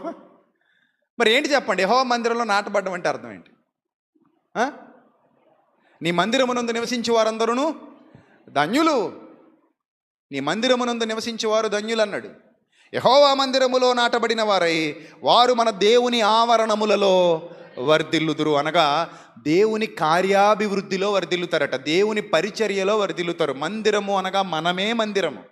నీ మందిరమై నేనుండగా అన్నాడు భక్తుడు. ఏమన్నాడు? నీ మందిరమై నేనుండగా అంటాడు. నా యందుండి నడిపించవా అంటాడు. నడిపించుమా, నా యందుండి నడిపించు నీ మందిరమై నేనుండగా అన్నాడు భక్తుడు. మంచి పాట రాశారు. సో కాబట్టి యెహోవా మందిరమునందు నాటబడిన వారై అనగా సంఘములో, పరిచర్యలో, ప్రభు యొక్క మాటలను ఆచరించుటలో, ప్రభు యొక్క ఆజ్ఞలను శిరసావహించుటలో, ఆయన కార్యాభివృద్ధి కొరకు పాటుపడుటలో ఎవరైతే ముందుంటున్నారో వారిని గురించి మాట్లాడుతున్నాడు ఇక్కడ. ఎవరైతే ఏ స్వలాభాపేక్ష లేకుండా, ఏ స్వార్థము లేకుండా, ఇది నా తండ్రి పరిచర్య, ఇది నా తండ్రి పని అనగా నా పని, అన్నిటికంటే నాకు ఇదే ఎక్కువ, ఇది తప్ప నాకు వేరే ఏ ఆలోచన లేదు. ఎందుకంటే పరలోకంలో నేను ధనాన్ని కూర్చుకోవాలంటే అది నా లోక సంబంధమైన కష్టార్జితంలో, లోక సంబంధమైన కష్టాలలో, లోక సంబంధమైన ప్రయాసలలో లేదు. కానీ నా దేవుని కొరకు నేను పడిన ప్రతి ప్రయాస అది నాకు పరలోకంలో ధనాన్ని కూర్చిపెడుతోంది. నా దేవుని మాట కొరకు నేను తీసుకున్న ప్రతి నిర్ణయం అది పరలోకంలో నాకు ధనాన్ని కూర్చిపెడుతోంది. నేను అక్కడ చిందించిన ప్రతి చెమట చుక్క, నేను అక్కడ ఖర్చు పెట్టిన ప్రతి రక్తపు బొట్టు, నేను అక్కడ ఖర్చు చేసిన ప్రతి రూపాయి నా తండ్రి సన్నిధిలో కనబడుతుంది. అందుకే నీ ధర్మ కార్యములు, నీ గొప్ప కార్యములు, నీవు చేసిన పనులన్నీ జ్ఞాపకార్థముగా నా సన్నిధికి చేరాయి కొర్నేలి అన్నాడు. నువ్వు నన్ను బట్టి, నా పేరట, నా ఆజ్ఞలను బట్టి, నా మాటలను బట్టి, వాటిని ఫాలో అవుతూ, నన్ను వెంబడిస్తూ, నా అడుగు జాడల్లో నడుస్తూ నువ్వు చేసిన ప్రతి మంచి పని అది ఎక్కడికి వచ్చి చేరింది? నా సన్నిధిలో రికార్డెడ్గా ఉంది. అందుకే దేవుని మందిరమునందు నాటబడుట అన్న పదం మనకు అర్థం కావాలంటే హనోకు దేవుడితో నడిచెను. మీకు ఎలా అర్థమైంది? అది 365 ఇయర్స్ ఎంతో ఉంటే 65 ఇయర్స్ ఆయన నడవలేదట, 300 ఇయర్స్ నడిచాడట. 65 ఇయర్స్ నడిచినట్టుగా బైబిల్ గ్రంథం చెప్పలా. 65 ఏళ్ల తర్వాత 300 ఏళ్ళు దేవునితో నడిచాడు. అంటే 365లో 65 పక్కకు తీసేశాడు, దేవుడే తీసేశాడు. అంటే 65 బతకలేదనా భూమి మీద? ఆయన బతికాడుగా, భోజనం చేశాడుగా, పెళ్ళాం పిల్లలతో ఉన్నాడుగా, పని చేసుకున్నాడుగా, కష్టపడ్డాడుగా, సంపాదించుకున్నాడుగా, భూమిని దున్నాడుగా, అన్నీ చేశాడు. అందరిలాగే జీవించాడు. కానీ రికార్డెడ్గా లేవు అవి. మరి రికార్డెడ్గా ఉన్నవి ఎన్ని? ఓన్లీ 300 ఇయర్సే. 300 ఏళ్ళు అతడు హనోకు దేవునితో నడిచెను అన్న పదప్రయోగం చేయబడింది. అంటే ఇద్దరు చేయబట్టుకు మార్నింగ్ వాక్ వెళ్ళారనుకోవాలా, చేయబట్టుకు ఈవినింగ్ వాక్ వెళ్ళారనుకోవాలా, ఒక 5 కిలోమీటర్లు నడిచి వచ్చేద్దాం అనపర్తి దాకా అని అనుకున్నారనుకోవాలా? మరి ఏమనుకోవాలి? నడవడం అంటే అర్థం ఏంటి? ఆయన మార్గాలను అనుసరించటం, ఆయన మాటల ప్రకారంగా జీవించటం, ఆయన సన్నిధి కాంతిలో వర్ధిల్లటం, ఆయన ఇష్టాన్ని నెరవేర్చటం, ఆయన కొరకు బతకటం. దాన్నే దేవుడు నాతో నడవటంతో పోల్చాడు. కనిపించని దేవుని యొక్క ఆలోచనల్లో ఇతడు వర్ధిల్లుతున్నాడు గనుక అతడు దేవునితో నడుస్తున్నాడు. ఇన్ ద సేమ్ వే మనము కూడా మన ప్రతి రూపాయి, లేదా మన కష్టం, మన శ్రమ, మన ఆలోచన, ఇవన్నీ కూడా పరలోక రాజ్యంలో రికార్డెడ్గా నమోదు చేయబడుతున్నాయి అని అంటే అర్థం ఏంటంటే మనం ఆయన మార్గాలను అనుసరిస్తున్నామని, ఆయన మార్గాలలో నడుస్తున్నామని, ఆయన మార్గాలను అనుసరిస్తున్నాం. అందుకే ఇంత చక్కటి మాటలు ఇక్కడ వ్రాయించాడు. చూడండి, మరల చదవండి, ఆ మాట మరల చదవండి. యెహోవా మందిరములో నాటబడిన వారై వారు మన దేవుని ఆవరణములలో వర్ధిల్లుదురు. దేవుని ఆవరణలో వర్ధిల్లడం. పొద్దున కూరగాయలు కోస్తుంటే నేను వచ్చా, మిషన్ కొనేద్దామా అన్నాను. ఇన్ని దొండకాయలు మీరు కట్ చేయాలంటే అవ్వదు, ఇన్ని కట్ చేయాలంటే మీకు ఇబ్బంది కదా, ఒక 6 5 ఉన్నారు, మళ్ళీ కొంతమంది రావట్లేదట, సో మనం మిషన్ కొనేస్తే శివ అన్నాడు, అన్న మిషన్ ఉంటుందన్న, అది 70,000 80,000 ఉంటుందన్న, మరి ఇంకా గొడవ ఉండదన్న అది కొనేస్తే. అంటే సరేలే దేవుడు కృప చూపిస్తే సెమినార్ దగ్గరలో కొనేద్దాం. ఆ మిషన్ కొనేస్తే ఇంకా మన వాళ్ళకి ఆ ఇబ్బంది ఉండదు, వీళ్ళు పోస్టులన్నీ తీసేయచ్చు. అంటే వీళ్ళు వెంటనే రియాక్ట్ అయిపోయారు, బాబు మీకు నమస్కారం, మిషన్ కొని మా పొట్ట కొడతారా? మీరు మిషన్లు కొనేస్తే మేము దేవుని పని ఎలా చేయగలం? మాకు ఇది సంతోషం, మాకు ఇది ఆనందం, దయచేసి మిషన్లు అవి కొనకండి బాబు అంటున్నారు వాళ్ళు. మిషన్లు అవి కొనకండి, దేవుని పరిచర్య ఇది. దేవుని పరిచర్య కేవలం దేవుని పిల్లలకే కాదు, ప్రతి ఆదివారం బేదలకు కూడా పార్సిల్స్ వెళ్తున్నాయి ఇక్కడ నుంచి, ముసలాళ్ళకి పార్సిల్స్ వెళ్తున్నాయి ఇక్కడ నుంచి, ప్రతి వారం ముసలాళ్ళకి భోజనాలు పెడుతున్నారు. సో ఈ పరిచర్యలో మేము వాటర్ తీసుకుంటున్నాం, దయచేసి మీరు అలా అనకండి. మీరు ఆ మిషన్లు ఏం కొనొద్దు బాబు, మాకు ఒంట్లో శక్తి ఉంది కాబట్టి గిట్టింగులు అన్నీ మేమే చేసుకుంటాం అంటున్నారు మన చెల్లెమ్మలు. అంటే మందిరములో నాటబడిన వారై, దేవుని మందిరములో నాటబడ్డారు వాళ్ళు. ఇక్కడ స్త్రీలు ఎందరైనా ఉండొచ్చు, కానీ కొందరే పనిచేస్తున్నారు. పురుషులు ఎందరైనా ఉండొచ్చు, కొందరే నాటబడుతున్నారు, కొందరే వాడబడుతున్నారు, కొందరే సహకారులుగా ఉన్నారు, కొందరే భారాన్ని మోస్తున్నారు, కొందరే బాధ్యతలు తీసుకుంటున్నారు, కొందరే నాది అనుకుంటున్నారు. మరి మిగిలిన వారికి ఏమైంది? వాళ్ళకి అర్థం కావట్లేదు. మన పరిచర్య, మన ప్రయాస ఎక్కడ వ్యర్థం కాదో మనకు అర్థం కావాలి, ఎక్కడ వ్యర్థం అవుతుందో మనకు అర్థం కావాలి. ఎక్కడ వ్యర్థం కాదు? ప్రభువునందు మీ ప్రయాస వ్యర్థము కాదని ఎరిగి. ఎవరి మాట? నా మాట, దేవుని మాట? చెప్పండి, నా మాట, దేవుని మాట? ఎస్, దేవుని మాట. ప్రభువునందు మీ ప్రయాస వ్యర్థము కాదని ఎరిగి, కదలని వారును స్థిరులను కదలని వారును ఆయన కార్య అభివృద్ధి యందు. ఎవరి కార్యం అభివృద్ధి చెందాలి? ఎవరి కార్యం అభివృద్ధి చెందాలి? ఆయన కార్య అభివృద్ధి యందు ఎప్పటికిని, అప్పుడప్పుడు కాదు, ఎప్పటికిని బోరు కొట్టకూడదు. ఎప్పటికీ ఎలా ఉండాలట? ఆసక్తిగా ఉండాలట. అమ్మ బోరు కొట్టదు. రోజు నిన్నే అమ్మ అనాలంటే చిరాకు వస్తుంది అని ఎవడంటాడు? అమ్మ బోరు కొట్టదు, నాన్న బోరు కొట్టడు. బోరు కొడతాడా? సూర్యుడు చంద్రుడు బోరు కొట్టడు, ప్రకృతి బోరు కొట్టదు, మనం బోరు కొట్టాం. నువ్వు ఎప్పుడైనా బోరు కొట్టావా? ఈ పనికి మాల మొక్క రోజు ఏం చూసుకుంటావు అనుకుంటావు? అస్సలు అనుకో. అద్దం ముందుకు వెళ్ళావంటే ఇలా అంటావు, అలా అంటావు, ఇలా అంటావు. అమ్మో, నిన్ను ఊరుకుంటే అద్దం ముందు నుంచి కదలవు. ఎందుకంటే నువ్వు ఎలా ఉన్నా కానీ నువ్వంటే నీకు ఇష్టం, అంతే. ఒక కాకిపిల్లని తీసుకెళ్ళి అద్దం ముందు వదిలేండి, అది టిక్కు మూత్తో పొడుచుకుంటూ చూసుకుంటుంది. అది కూడా నువ్వు కాకి కదే అంటే, కాకి అయితే నా అందం నాది, నీ అందం నీది. పావురంది, కాకందం కాకిది, నల్లోడందం నల్లోడిది, తెల్లోడందం తెల్లోడిది. ఎవడందం వాడిది. అద్దం ముందుకు వెళ్ళినప్పుడు అందరికీ ఎవరికి వాళ్ళు నచ్చేస్తారు. మనం నచ్చకపోతే బతకగలమా? చెప్పండి, బతకలేము. మనం ఎలా ఉన్నా మనం నచ్చుతాం. అప్పుడప్పుడు పెద్దల సామెత చెప్తారు, కాకి పిల్లట కాకికి ముద్దట. అలాగా మనం ఎలా ఉన్నా మనకు నచ్చుతాం. అందుకే అద్దం ముందుకు వెళ్ళినప్పుడు హ్యాపీ అనుకుంటాం, భలే ఉన్నాం అనుకుంటాం, చాలా బాగున్నాను అనుకుంటాం. సో ఈ విధంగా మనం ప్రభు కార్యాభివృద్ధి యందు ఎప్పటికీ బోరు కొట్టకుండా ఉండాలి. ఎప్పటికీ నువ్వు బోరు కొట్టవు, ఎప్పటికీ దేవుని పని మనకి బోరు కొట్టకూడదు, అస్సలు బోరు కొట్టకూడదు. ఏమండి, ప్రపంచంలో చాలా ఉన్నాయి, ఇది కాకపోతే ఇంకోటి అనుకోవడానికి. కానీ భక్తికి, పరిచర్యకి, దేవునికి అలాంటివి ఉండవు.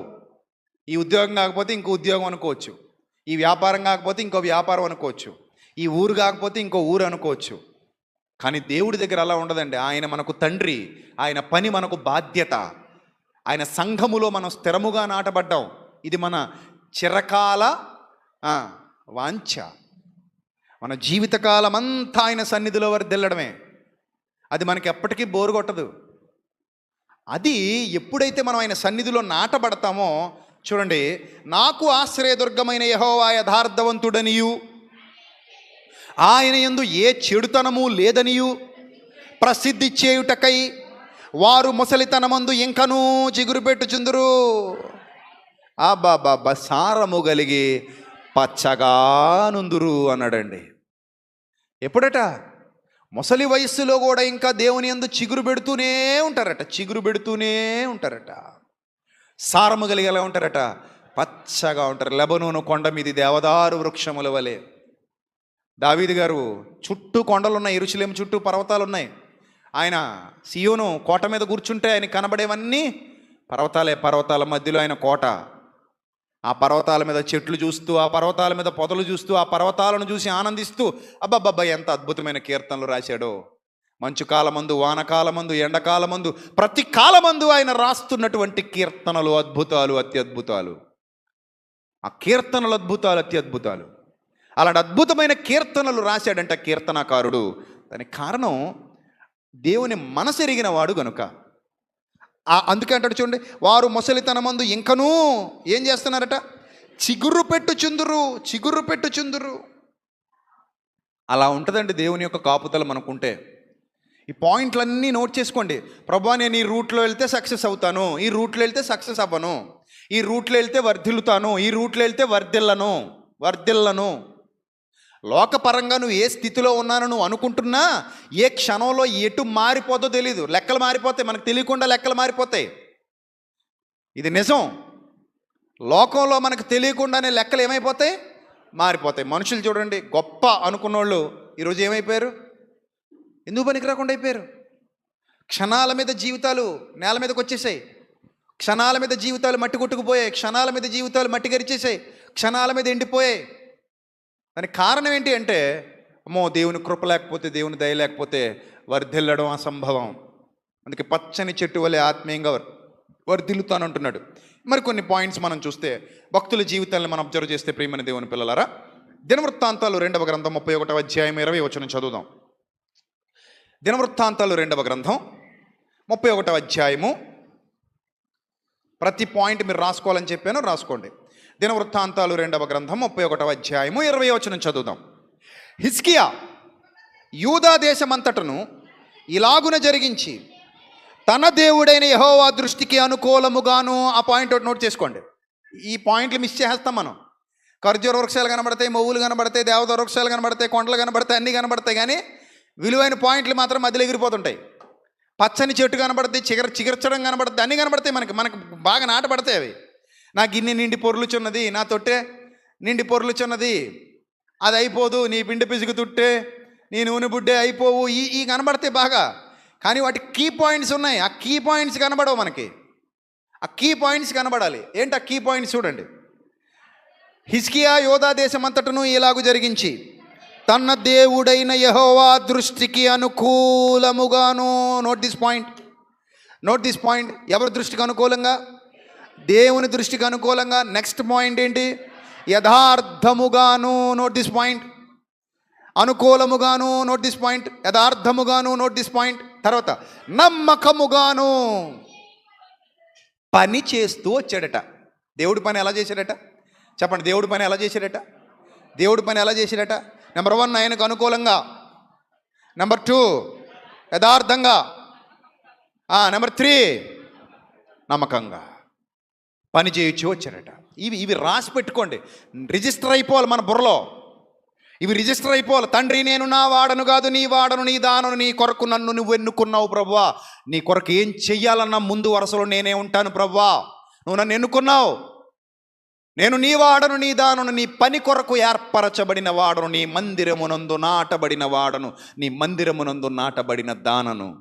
చచ్చిపోయేంత వరకు, ముసలితనము వరకు సారము కలిగి పచ్చగా నుండి ఇంకనూ చిగురు పెట్టుచుండుటకు నీవు నన్ను ఎన్నుకున్నావు ప్రభువా. నేను పచ్చగా ఉండునట్లు నా తోటమాలి నీ మహిమ కొరకు నేను వర్ధిల్లాలి. నా తోటమాలి నీ మహిమ కొరకు నేను ఫలించాలి. నా తోటమాలి నీ మహిమ కొరకు నేను దినదినాభివృద్ధి చెందాలి, క్షేమాభివృద్ధి చెందాలి. ఇది నా చిరకాల వాంఛ అని ప్రతి క్రైస్తవుడు చెప్పగలగాలి, ప్రతి విశ్వాసి చెప్పగలగాలి. తర్వాత చదువుదాం. తన దేవుని ఆశ్రయించుటకై కీ పాయింట్స్ ఇవి. దేవుని మందిర సేవ విషయమందేమి, దేవుని మందిర సేవ, మందిర పరిచర్య, దేవుని మందిర పరిచర్య విషయమందేమి, ధర్మశాస్త్ర విషయమందేమి,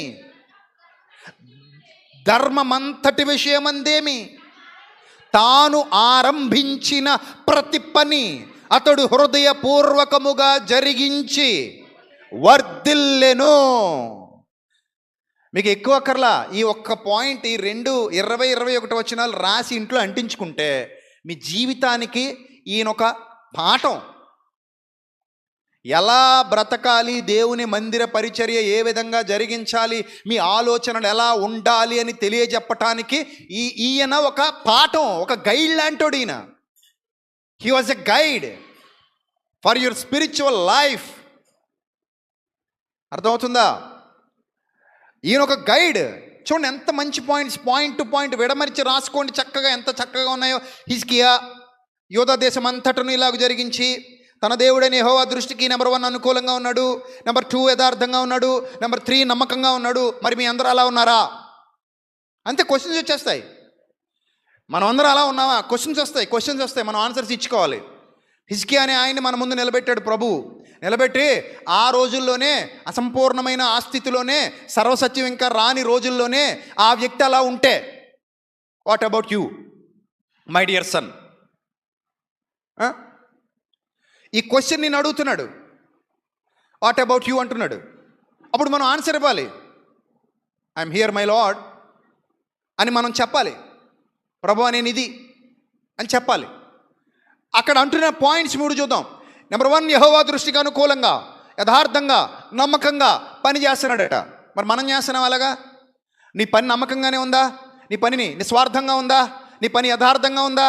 నువ్వు దేవుని పనికి కూడా ఏదో ఆశించే చేస్తున్నావా? దేవుని పని కూడా ఏదో కావాలనే చేస్తున్నావా? దేవుని పని కూడా ఏదో మెప్పుకోరే చేస్తున్నావా? దేవుని పనిలో కూడా నీకు లెక్కలు, కొలతలు, కొలమానాలు ఉన్నాయా? లాభాలు ఉన్నాయా? ఇంకేమైనా ఉన్నాయా ఆయన పనిలో కూడా? ఇవన్నీ పెట్టుకుని రేపొద్దున ఆయన ముందుకెళ్ళి నిలబడి ఏం సాధిస్తావు? నీకు ఏది ఇవ్వాలన్నా, ఆయన ఇవ్వాలన్నా సత్యం తెలుసా నీకు? అసలు జీవం ఇవ్వాలన్నా, ఊపిరి ఇవ్వాలన్నా, బ్రతుకు ఇవ్వాలన్నా, విత్తనం ఇవ్వాలన్నా, ఆహారం ఇవ్వాలన్నా, ఆరోగ్యం ఇవ్వాలన్నా, చివరికి పరలోకం ఇవ్వాలన్నా ఆయన ఇవ్వాలన్న సంగతి నీకు తెలుసా? మరి అంతా నీకు అర్థమైతే ఇలా మన పని ఉందా? మనం ఆలోచించుకోవాలి. మనం ఎలా ఉన్నాం ఆయన పనిలో, ఆయన మందిరంలో ఎలా నాటబడ్డాం, ఆయన మందిరంలో, ఆయన సంఘములో ఎలా నాటబడ్డాం? ఒక ప్రత్యేకమైన పాత్రగా నిన్ను ఎక్కడికే తీసుకొచ్చి ఎందుకు నాటాడు అనుకుంటున్నావు? ఎందుకు నాటాడు నిన్ను? సంఘములో నాటబడిన ఒక మొక్కవు నువ్వు. ఆ తోటమాలి ఈ సంఘాన్ని నడిపించటానికి ఆయన కుమారుడైన క్రీస్తు రక్తాన్ని ధారపోసి సంఘమును స్థాపించాడు ఆయన. అందుకే ఆయన స్వరక్తమిచ్చి సంపాదించిన సంఘము అన్నాడు. స్వరక్తమిచ్చి సంపాదించిన సంఘము. మరి మనం ఏం చేస్తున్నాం? ఎవరికి వాళ్ళు మనకు మనంగా స్వపరీక్ష చేసుకోవాలి. స్వపరీక్ష చెక్ చేసుకోవాలి. 2వ పాయింట్, తన దేవుని ఆశ్రయించుటకై దేవుని మందిర సేవ విషయమందేమి. దేవుని మందిర సేవ మనకి ఉంది. మందిర సేవ, మందిర పరిచర్య. మనం ఏం చేస్తాం? వచ్చామా, పోయామా, అయిపోయిందా, అంతే. ఏది నీ రెస్పాన్సిబిలిటీ అని అడుగుతున్నాను. నీ బాధ్యత ఏది అని అడుగుతున్నాను నేను. నీ బాధ్యత ఏది? ఎవడో ఉన్నాడులే, ఎవడో చూసుకుంటాడులే అని భావజాలమా మంది? నా పేరు పడాలి, నా ఊరు పడాలి, నాకు ఫోటో పడాలి, నన్ను గణపరచాలి, ఇదా? ఈ జబ్బులు ఎప్పుడు పోతాయి? ఎన్ని సంవత్సరాలకు పోతాయి? నిన్ను ఎవడ పొగడాలి నాకు అర్థం కాదు. కూలి పనికి వెళ్ళాం, ఆడు 700 ఇస్తాడు, ఆ 700 కోసమే వెళ్ళాం. మధ్యలో వచ్చి భలే గుచ్చావురా అని అలా, అబ్బా భలే పుట్టావయ్యా పారా, అబ్బాబా ఏం దింపవయ్యా గుణపం, అబ్బా ఏం తిప్పవయ్యా తాపి అంటే కానీ నేను చేయను అన్నాడు అనుకోండి మేస్త్రి, ఏమంటాం? దేవుడు కూడా అలాగంటాడు మనల్ని. నీకు ఎవడు కొట్టాలి? గ్యాసు టైర్ పేలిపోద్ది దౌర్భాగ్యుడా. రోజు గ్యాస్ కొట్టేసుకుంటే గాలి ఎక్కువైపోతే ఏమైపోద్ది? టైర్ పేలిపోద్ది. ఎందుకు అలాగా? ఓ గాలి కొట్టేస్తే బుడగ పేలిపోద్ది. విరుగుట కొరకే అన్నట్టు కొట్టే కొలది నీకే నష్టం. దానికి అలవాటు పడ్డావనుకో ఇంకా గాలి కొడితే తప్ప ముందుకెళ్ళవు. ఏం చేయాలన్నా నీకేం చేయాలి? ఇంకా గాలి కొడతానే ఉండాలి. నీకు ఎవడ కొడతాడు గాలి? ఎందుకు కొట్టాలి గాలి? నాకు అర్థం కాదు. ఈ జబ్బు ఎక్కడి నుంచి వచ్చింది నీకు? కొంతమందిలో ఉంది ఈ జబ్బు. నాకు గాలి కొట్టట్లేదోయ్, నన్ను పొగట్లేదోయ్, నన్ను పట్టించుకోవట్లేదోయ్ అంటే నీకు నిత్యజీవం వద్దనమాట. దేవుడిచ్చేది ఏం వద్దు నీకు. ఆయన కృపొద్దు, ఆయన కరుణొద్దు, ఆయన కరుణ, ఆయన దయ, ఆయన వాత్సల్యం వద్దు నీకు. మనుషుల మెప్పు కావాలా నీకు? మనుషుల దయ కావాలా నీకు? నీ రెస్పాన్సిబిలిటీ మర్చిపోకు. ఈయనలాంటి గైడ్లు ఉన్నారు మన కళ్ళ ముందు. ఇంత గొప్ప సాక్షి సమూహము మేఘము వలె మనలను ఆవరించి ఉండగా, ఇంత గొప్ప సాక్షి సమూహాలు ఉన్నాయి మన కళ్ళ ముందు. బతికెళ్ళిపోయిన గైడ్లు వీళ్ళందరినీ గైడ్గా తీసుకోండి. మీరు ఏమనుకుంటున్నారు దేవుని వాక్యం అంటే? ఎంత లోతైన జ్ఞానం ఉంది గ్రంథంలో, ఎంత శక్తివంతమైన మాటలు ఉన్నాయి గ్రంథంలో. ఏం వింటున్నాం మనం ఇక్కడికి వచ్చి? ఏం నేర్చుకుంటున్నాం మనం? రోజు రోజుకి ప్రభు కొరకు ఉపయోగపడే మండుతున్న కట్టెలాగా, మండుతున్న జ్వాలలాగా ఉండాలి నువ్వు. రోజు నీకు పుషింగ్ ఎక్కడి నుంచి ఇస్తారు? ఎవరిస్తారు? ఆయన వాక్యం ఒక్కసారి లోపల పడిందంటే నిష్ఫలంగా వెళ్ళిపోకూడదు. వర్షం కురిసి ఎలాగైతే ప్రయోజనకరంగా మారుతుందో భూమి మీద, వాక్యం కురిసినప్పుడు కూడా నువ్వు ఆయనకు ప్రయోజనకరంగా మారిపోవాలంతే. మళ్ళీ నిన్ను కూర్చోబెట్టి సానబెట్టేలా ఉండకూడదు. మళ్ళీ ఎవరో వచ్చి నిన్ను తట్టి నిద్రలేపేలా ఉండకూడదు. ఒక బలమైన సాధనానివి కావాలి, బలంగా మారిపోవాలి. ఏది ఆశించకుండా చేయాలి పరిచర్య. నేనెవరో పొగడరు, ఇక్కడ నేనెవరో గణపరచరు, నిన్నెవరో కీర్తించరు. ఒకళ్ళది వస్తే దేవుని యొద్ద నుండి రావాలి, అనుకోకుండా రావాలి. మనం అడిగితే వచ్చేదానికంటే అడగకుండా వచ్చేది ఎంత బాగుంటుంది చెప్పండి? ఇప్పుడు అడిగి, ఏమండి బాబు నన్ను కొంచెం పొగడండి బాబు, నా గురించి కొంచెం 4 మాటలు చెప్పండి బాబు, ప్లీజ్ అండి బాబు, ఏదో మైక్లో నన్ను జ్ఞాపకం చేసుకోండి బాబు అని అన్నాం అనుకో, దరిద్రంగా లేదు అది. ఇచ్చి ఎంత దరిద్రంగా ఉంది అది. అలా కాకుండా నీ పన్ను చేసుకుంటూ పోతుండగా, నీ పన్ను సక్రమంగా చేసుకుంటూ పోతుంటే, నువ్వు యథార్థంగా పరిచర్యలో పోతుంటే, కొన్ని దినాల తర్వాత లేదా కొన్ని సంవత్సరాల తర్వాత నిన్ను చూసిన వాళ్ళందరూ, ఆహా ఈయన ఎంత గొప్పడండి, ఈమె ఎంత గొప్పదండి, ఎప్పుడు ఎక్కడ ఏం ఆశించకుండా మౌనంగా పని చేసుకుంటూ వెళ్ళిపోద్ది, అసలు ఈయన లేకపోతే ఇక్కడ ఏ పని అవదండి అనే స్థాయికి నువ్వు ఎదగాలి. ఆ మాట అనిపించుకో. ఈయన లేకపోతే ఏం అవదండి, ఇతను లేకపోతే ఏం అవదండి బాబు, ఎంత కష్టపడతాడు, ఎంత కష్టపడద్దండి, ఎంత శ్రమ పడతారు వీళ్ళు కుటుంబం అని నువ్వు గాలి అడిగి కొట్టించుకునేలా ఉండకూడదు. అది వాళ్ళ హృదయాల్లో నుంచి రావాలి, చూస్తుంటే తెలిసిపోవాలి. పని కనబడదా? వాని పని కనబడునన్నాడా కొరింథీ పత్రికలో? వాని పని కనబడునన్నాడు. అలా కనబడుద్ది, మన పని కనబడుద్ది, మనం చేసే పని కనబడుద్ది. ఇప్పుడు నా గురించి నేను డబ్బా కొట్టుకోవాలా? నేను డబ్బా కొట్టుకుంటే తప్ప మీకు కనబడదా నేను చేసే పని ఎలా ఉంటుందో? ఈరోజు విజయప్రసాద్ రెడ్డి అనేవాడు ఒకడు ఉన్నాడు. వాడు ఐఫర్ గార్డ్ ఫౌండరు. వాడు ఇంత సేవ చేస్తున్నాడు, ఇంతమందిని ఆత్మీయంగా నిలబెట్టాడు, ప్రభు కొరకు ఇంత పని చేస్తున్నాడు, ఇంత పరిచర్య చేస్తున్నాడు, ఇన్ని మీటింగ్లకు వెళ్తాడు. రోజు నా డబ్బా నేను కొట్టుకుని మీ దగ్గరకు వచ్చి నేను చెప్పాలా? నేను చేస్తున్న పరిచర్య ప్రపంచానికి కనబడట్లేదా? నేను చేస్తున్న పరిచర్య మీకు కనబడట్లేదా? నేను ఏదైతే చేస్తున్నది ఆ పని అభివృద్ధి పదంలో లేదా? ఉంది కదా. అదే ఆ పని మాట్లాడద్దు. నేను ఎందుకు మాట్లాడడం? నా గురించి ఎక్కడ మాట్లాడాలన్నా నేను చేసే పని మాట్లాడద్దు, నేను మాట్లాడక్కర్లా. లేదా మనుషులు పెట్టుకుని, బాబు రే మిక్కి కొట్టరా డబ్బు, లేకపోతే అరే బాబు విజేత నువ్వు లేవరా బాబు, నువ్వు కొట్టరా డబ్బు, నాకు డబ్బు కొట్టండిరా అని నేను అడుక్కోండి. నాకంత కర్మేంటి, దరిద్రం కాకపోతే వచ్చి అసహ్యకరమైన స్థితి అది. ఈ భావజాలం వచ్చింది అంటే మనం చచ్చేమని అర్థం. మనం ముందుకు ఎదగలేము. మనం పని మీద ఉండదు, ఇంకా దృష్టి దేని మీద పోద్ది? డప్పు ఇంకా డప్పుల మీద పోద్ది దృష్టి. డప్పు మీదకి ఎప్పుడైతే దృష్టి వెళ్ళిందో ఇంక పని చేయడాడు, పనికిమాలుడైపోతాడు. మమ్మల్ని ఎవరో పట్టించుకోవటం లేదండి. ఎవడు పట్టించుకోవాలి నిన్ను? ఎవడు పట్టించుకోవాలి నిన్ను? మా ఫోటో ఒకటి కూడా పెట్టలేదండి ఇక్కడ. పెడతారు మరి, రేపు దండేసి పెడతారు పెద్దది, పూలు చల్లేస్తారు అందరూ వచ్చి. ఈ సిగ్గుపడాల్సిన విషయాల మీద ఏం పడుతున్నారు, అతిశయపడుతున్నారు ఏందో మరి. అవి సిగ్గుపడాల్సిన విషయాలు అవి. ఎవరికి ఏం వద్దు మనకి. మనం చేయాల్సింది చూడండి, ఎంత బాగా చేశారో చూడండి. దేవుని మందిర సేవ విషయమందేమి నిండుకొండ తొనకదన్నట్టు దేవుని మందిర సేవ ఎలా చేశాడట? చాలా చక్కగా. తర్వాత ధర్మశాస్త్ర విషయమందేమి, అప్పటికదే ఉంది ధర్మశాస్త్రం, సర్వసత్యం లేదు అప్పటికి. క్రీస్తు రక్తం వల్లైన క్రొత్త నిబంధన లేదు, అయినా కూడా ఆ ధర్మశాస్త్ర విషయమందేమి, ధర్మమంతటి విషయమందేమి తాను ఆరంభించిన ప్రతి పని అతడు హృదయపూర్వకముగా జరిగించాడు గనుక ఏమయ్యాడు? వర్ధిల్లాడు. ఎవడు ఆపలేడు ఇంకా. నిన్ను కూడా నీ కుటుంబాన్ని కూడా నీ పిల్లల్ని కూడా ఎవరు ఆపలేరు. భోజనపు బల్ల యొద్ద ఒలీవ మొక్కల వలె ఉండకపోతే అడగండి. ఆయన మాట అబద్ధం కాదండి. ఆయన మాట అబద్ధం కాదు. ఆయన అన్నాడంటే అంతే, ఇంకా ఖచ్చితం అది. ఆయన దీవెనే, ఆయన శాపమే. ఆయన ఆశీర్వచనం ఆశీర్వచనమే, ఆయన శాపవచనమే. అంటే అంతే, ఇంకది అంటే అంతే. మాట అంతే. అంత ఖచ్చితత్వం ఉంటుంది ఆయన మాటల్లో. ఇప్పుడు ఇంత చక్కగా ఇంత స్పష్టంగా వాక్యం చెప్తున్నప్పుడు మనం ఏం చేయాలి? ఆ? ఏం ఆలోచించాలి? నేను వర్ధిల్లాలి. కోరికలు అందరికీ ఉన్నాయి, మొదట చెప్పుకున్నట్టు. కోరిక లేనివాడు ఎవడన్నాడు ఇక్కడ చెప్పండి? అందరికి కోరికలు ఉన్నాయి. కానీ కోరికలు ఉంటే సరిపోవు ప్రియులారా, దానికి తగ్గ పనులు ఉండాలి. దానికి తగ్గ పని ఉండాలి. ఎదగాలని అందరికీ ఉంటుంది, అందరికీ ఎదగాలని ఉంటుంది. ఎదగాలని ఉంటే సరిపోదు, దానికి తగ్గట్టుగా ప్రయాస ఉండాలి, పరిచర్య ఉండాలి, పని ఉండాలి. బడా నమ్మకమైన మంచి దాసుడా. బాబా ఎంత బాగుందో ఆ మాట. ఒక్కసారైనా ఆయనతో అనిపించుకోవాలన్నమాట. నువ్వంటే ఏమొస్తుంది గుడ్డు, నేనంటే ఏమొస్తుంది? ఆయన అన్నాడు అనుకోండి, అబ్బా ఎంత బాగుందో కదా. ఆ మాట కోసం ఇంకేదైనా చేయొచ్చు. బడా నమ్మకమైన మంచి దాసుడా. అబ్బా ఎంత బాగుంది చూడండి. ఆ వైబ్రేషన్స్ ఎంత బాగున్నాయి కదా. నీ కొరకు సిద్ధపరచబడిన రాజ్యమును స్వతంత్రించుకొనుడి. ఎంత బాగుంటుందో కదా ఆ మాట. ఆ వైబ్రేషన్ అదిరిపోద్ది. బడా నమ్మకమైన మంచి దాసుడా.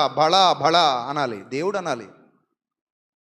అంతేగాని ఏదో పొగిడితే పెళ్ళి, పొగడకపోతే చావు, పెడితే పెళ్ళి, లేకుంటే చావు. ఈ దౌర్భాగ్యపు మనుషులు, వీళ్ళ మాటలు ఎంతకాలం ఇవన్నీ నిజాలేంటివి? ఇవన్నీ నిజాలా? అబ్బే ఈరోజు నువ్వు పెట్టు, పెళ్ళి అంటారు. నువ్వు పెట్టకో, చావు దౌర్భాగ్యుడే అంటారు. అది కాదది. కానీ ఆయన ఉన్నాడు చూడు, బడా నమ్మకమైన మంచి దాసుడా. వర్ధిల్లు నాయన, వర్ధిల్లు అంటాడు. వర్ధిల్లు, నేనున్నాను కదా నిన్ను వర్ధిల్లింపజేయడానికి అంటాడు. కాబట్టి కీ పాయింట్స్ అన్నీ మనకు అర్థం కావాలి. మనం విని మర్చిపోకూడదు. ప్రతిరోజు మరలా చదవాలి. మరలా ఎత్తబడిన వాక్యాన్ని మరలా ఏం చేస్తూ ఉండాలి? ధ్యానిస్తూ ఉండాలి. వర్ధిల్లడం.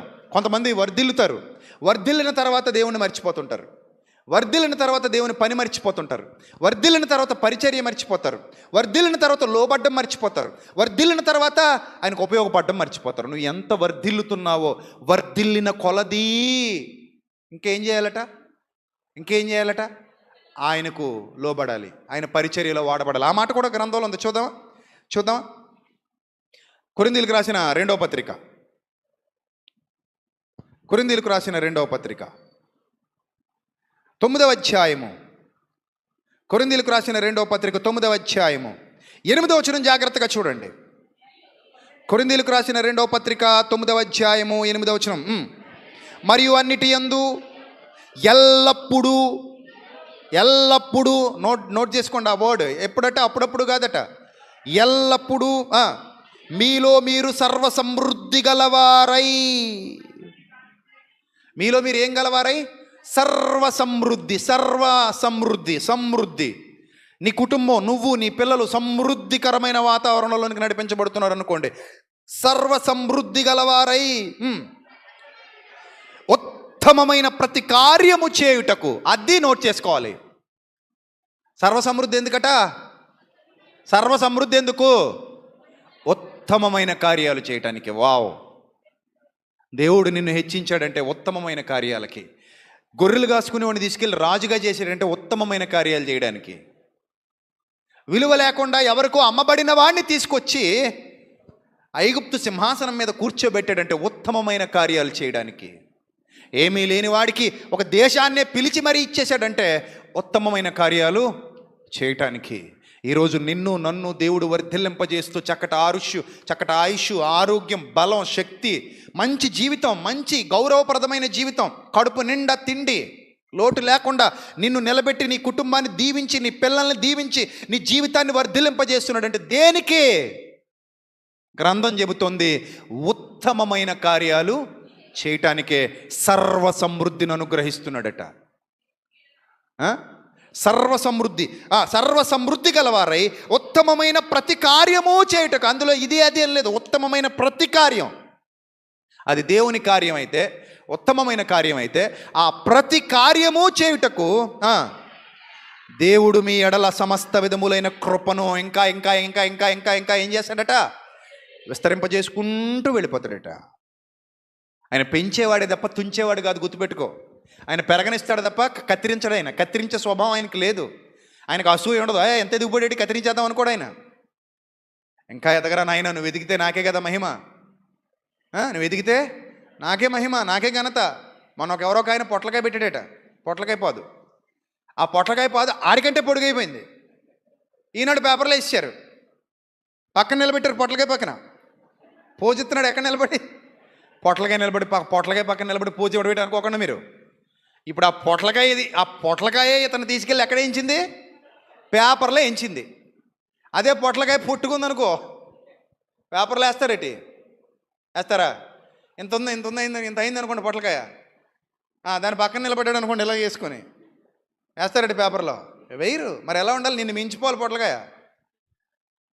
పాదెట్టాడండి, కాయ ఏమైంది, ఈయన మించిపోయిందండి, ఈనాడు పేపర్లో వేసేయండి, అద్భుతం అని అమోఘం అని రాస్తారు వాళ్ళు. ఆనపకాయలు ఉంటాయి, అడ్డంగా పెరిగిపోయింది అనుకో మనకులాగా, ఏం చేస్తారు అప్పుడు? బాబా నడుము చుట్టుకొలత ఈయనకంటే ఎక్కువ ఉందండి ఆనపకాయకి అని చెప్పి అదొక అద్భుతం అని రాస్తాడు. అంటే నీ ఆనపకాయ నీకు ఏం తీసుకొస్తుంది? మహిమ తీసుకొస్తుంది. నీ పొట్లకాయ నిన్ను ఎక్కడ తీసుకెళ్ళింది? పేపర్లో తీసుకెళ్ళింది. మొన్న ఎవడికో దూడ పుట్టిందట, దూడ చిత్రంగా ఉందట, అది సగం ఒక రంగు సగం ఒక రంగు అనట. ఆడైనా వేసిరెడ్డి పెయింట్, ఈ దూడ ఇలా పుట్టాలి అని దానికన్నా పెయింట్ డబ్బాలు ఏమైనా తాగించాడా గేదెకి? ఏముండదు, ఆ లోపలేదో మొత్తం మీద ఆ జీన్స్ అలా సెట్ అయ్యాయి, ఆ రంగు వచ్చింది, దానికి కొంచెం తేడాగా పుట్టింది, పేపర్లోకి వెళ్ళింది, పక్కన నిలబడి ఈడు పూజ ఇచ్చేసాడు. దూడ పక్కన నిలబడ్డాడు, పూజ ఇచ్చి పేపర్లో వేసేసుకున్నాడు. అంటే నువ్వు ఏదైతే వర్ధిల్లుతోందో, నీ దగ్గర ఏదైతే గణపరచబడుతోందో, ఆటోమేటిక్గా యజమానికి ఏమొస్తుంది? మహిమ వస్తుంది. అలాగే నువ్వు ఎదిగితే ఆయనకి మహిమ. పలానా క్రైస్తవులండి, దేవుని పిల్లలండి, దేవుని వాక్యం ఎరిగిన వారండి, భక్తి పొరలండి, వాళ్ళు దేవుని సన్నిధిలో వాడబడతారు, దేవుని సన్నిధిలో బ్రతుకుతారు. ఒకప్పుడు వాళ్ళ స్థితి ఏంటో తెలుసా, ఈరోజు వాళ్ళ స్థితి ఏంటో తెలుసా అని మాట్లాడుకోవాలి. నీ శత్రువుల్ని చూసి కుళ్ళి చచ్చిపోతుండాలి. బాబా ఈడు అసలు నాశనం అయిపోతాడు అనుకున్నాను, కానీ ఎలాగైపోయేటండేడో అనుకోవాలి. అర్థమైందా? నీ శత్రువులను కొట్టొద్దు, తిట్టొద్దు, నీ ఎదుగు చూపించి అంతే. కొడితే తిడితే అది కిక్కే ఉంది, దరిద్రం. నీ శత్రువులను కొట్టొద్దు, నీ శత్రువుల్ని తిట్టొద్దు, నిన్ను శత్రువుగా భావించేవాడిని ఏమనొద్దు అని అలా ఉండనే. నువ్వు ఎదుగు చూపించు, చూడాలి. నువ్వు అలా ఎదుగుతుంటాడు చూడాలి, నువ్వు ఘనపరచబడుతుంటాడు చూడాలి, నువ్వు మహిమపరచబడుతుంటాడు చూడాలి. పైకి నవ్వుతుండాలి కానీ లోపల మండిపోతుండాలి దరిద్రుడు. అదే ఆడికి వేసే శిక్ష. పైకి మాత్రం నవ్వుతానే ఉంటాడు, అంటుంటాడు, కానీ లోపల మాత్రం చీన బతుకు చేయడా, నేను అనుకున్నట్టు అవ్వట్లేదు, ఈడు ఇంకా ఎదిగిపోతున్నాడు, ఈడు ఇంకా గొప్పడైపోతున్నాడు, ఈడు ఇంకా ఇంకా ఇంకా ఎత్తుకు ఎదిగిపోతున్నాడు, చిచి అనుకో లోపలాడు బీపీ షుగర్ వచ్చి చచ్చిపోతుండాలి అంతే. అందుకే అంటాడు, నీ శత్రువు ఆకలి అన్నాడా, సరదాగెళ్ళి బిర్యానీ పెట్టారు ఆడికి అన్నాడు. బిర్యానీ పెట్టాయి, ఆ బిర్యానీ పెడితే ఆడికి నేను బిర్యానీ పెట్టాడు, పెట్టే పర్లేదు. నువ్వు బిర్యానీ పెట్టగలిగే రేంజ్లో అన్నవాడికి అర్థం అవ్వాలి. ఎరా ఆకలి ఉన్నావా, తినరా నాయన తిను అని బిర్యానీ పెడితే తింటూ అనుకుంటాడు, నిప్పులు కుప్పగా పోసేసాడని బాబు అనుకుంటాడు. అది విజయం అంటే. అర్థమవుతుందా? అది విజయం అంటే. అంతేగాని ఆడిని దొక్కేస్తా, ఈయన దొక్కేస్తా, ఆడిని చంపేస్తా, ఈయన చంపేస్తా, వాడిని నాశనం చేసేస్తా, వీడిని నాశనం చేసేస్తా, అది హీరోయిజం ఉన్నాడు, దరిద్రం.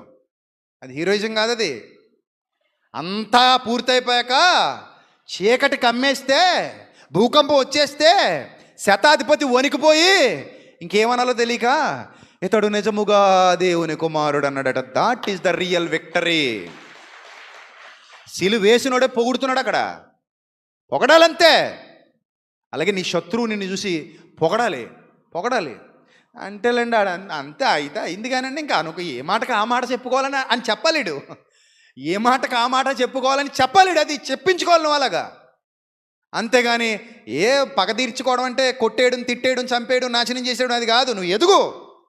నువ్వు ఎదిగి సమాధానం చెప్పంతే. నేను బాగున్నాను, చూసావు ఎలా ఉన్నానో, చక్కగా ఉన్నా, చాలు నాకు ఇది అనాలి.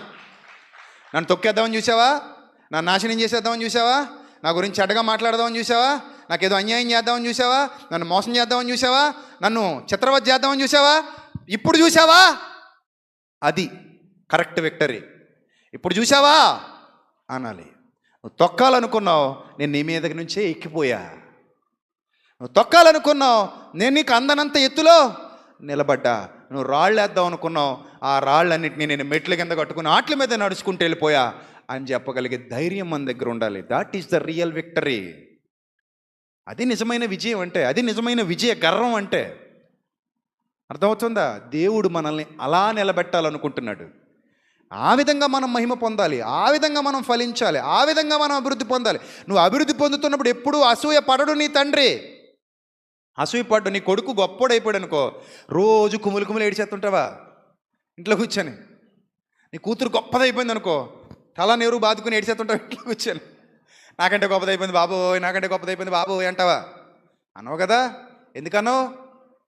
అసలు నేను గొప్పోడినైతే కలిగే ఆనందం కంటే కూడా డబల్ ఆనందం ఎప్పుడు కలుగుతుంది చెప్పండి? పిల్లలైతే కలుగుతుంది. అసలు కంటే వడ్డీ ముద్దు అంటారు. అందుకే పిల్లలు గొప్పోళ్ళు అయితే ఆ కిక్కే వేరు. నేను గొప్పోడినైతే అది కాదు, మీ అబ్బాయి ఎట కదండి అనేసరికి ఓట్లు బత్తాలు ఉబ్బు పోతాం, ఇత్తనాలు బత్తాలాగా. బోధులేసిన ఇత్తనాలు బత్త ఏమవుతుంది చెప్పండి? బోధులేసిన ఇత్తనాల బత్త ఎలా ఉంటుంది? బాబా నొరగలు వచ్చేస్తుంటుంది, పొగలు. అలా ఉబ్బిపోతాం అంతే. మీ అమ్మాయి ఎట కదండి? అవును మా అమ్మాయే, మా అమ్మాయే, మా అబ్బాయే. దేవుడు కూడా అంతే. దేవుడు కూడా ఏమంటాడు తెలుసా?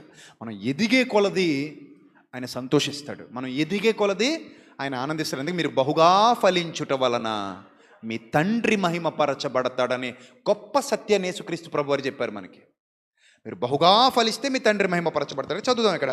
మరియు అన్నిటి యందు ఎల్లప్పుడూ మీలో మీరు సర్వసమృద్ధి గలవారై ఉత్తమమైన ప్రతి కార్యము చేయుటకు దేవుడు మీ ఎడల సమస్త విధములైన కృపను విస్తరింపజేయగలడు. ఇందు విషయమై కీర్తనకారుడు చెప్పాడట. ఆ విషయాన్ని ఇక్కడ పౌలు భక్తుడు గుర్తు చేస్తున్నాడు. ఇందు విషయమై అతడు వెదజల్లి దరిద్రులకు ఇచ్చెను. అతడు వెదజల్లాడు దరిద్రుల నిమిత్తం, మందిర పరిచర్య నిమిత్తం వెదజల్లాడు, సేవ నిమిత్తం వెదజల్లాడు, తన సంపాదనలో నుండి వెదజల్లాడు, తన కష్టార్జితాన్ని వెదజల్లాడు.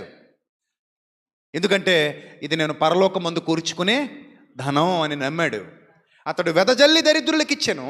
లేనివారు, దరిద్రులు అంటే అర్థం ఏంటి? లేనివారు. సత్యము లేనివారు కూడా ఎవరు? దరిద్రులే. సత్యం ఎవరికైతే అందలేదో, ఈ మహాజ్ఞాన గని ఎవరికైతే దొరకలేదో, వెండి కంటే బంగారు కంటే ముత్యముల కంటే శ్రేష్టమైన దేవుని వాక్కు ఎవని హృదయములో అయితే పడలేదో వాడు ఐశ్వర్యవంతుడు కాడు. ఎందుకంటే వాడికి నిత్య జీవితం అనే ధనం లేదు. నిత్య జీవితం అనే ధనం లేదు. కేవలం దరిద్రులు అనగానే భోజనం లేని వారని మాత్రమే అనుకోకండి. అది శారీరకంగా, ఇది ఆత్మీయంగా. ఇరు వర్గాలలోనూ ఎవరున్నారు? దరిద్రులు ఉన్నారు, ధనవంతులు ఉన్నారు. కాబట్టి శారీరకంగాను ఐశ్వర్యవంతులు, ఆత్మీయంగా ఐశ్వర్యవంతులు. శారీరకంగా బీదలు, ఆత్మీయంగా బీదలు. సో అతడు వెదజల్లి దరిద్రులకు ఇచ్చెను, అతని నీతి నిరంతరము నిలుచును అని వ్రాయబడి ఉన్నది అని అంటాడు. విత్తువానికి విత్తనమును, తినుటకు ఆహారమును దయచేయు దేవుడు. ఇది నమ్ముతున్నారా, నమ్మట్లేదా? ఈ మాట ఎంత బలంగా నమ్ముతున్నారు? ఎంత బలంగా నమ్ముతున్నారు? విత్తువాడికి విత్తనము, తినుటకు ఆహారము ఎలా వచ్చింది మనకి? చెప్పండి, ఎలా వచ్చింది? సర్వోన్నతుడైన దేవుడు ఇచ్చాడు, అందులో ఎలాంటి డౌట్ లేదు. విత్తువానికి విత్తనమును, తినుటకు ఆహారమును దయచేయు దేవుడు మీకు విత్తనము దయచేసి విస్తరింపజేసి. విత్తనం వస్తే సరిపోదు, మళ్ళీ అదేమవ్వాలి? విస్తరించాలి. మన చేతుల్లో లేని పని అండి ఇదంతా.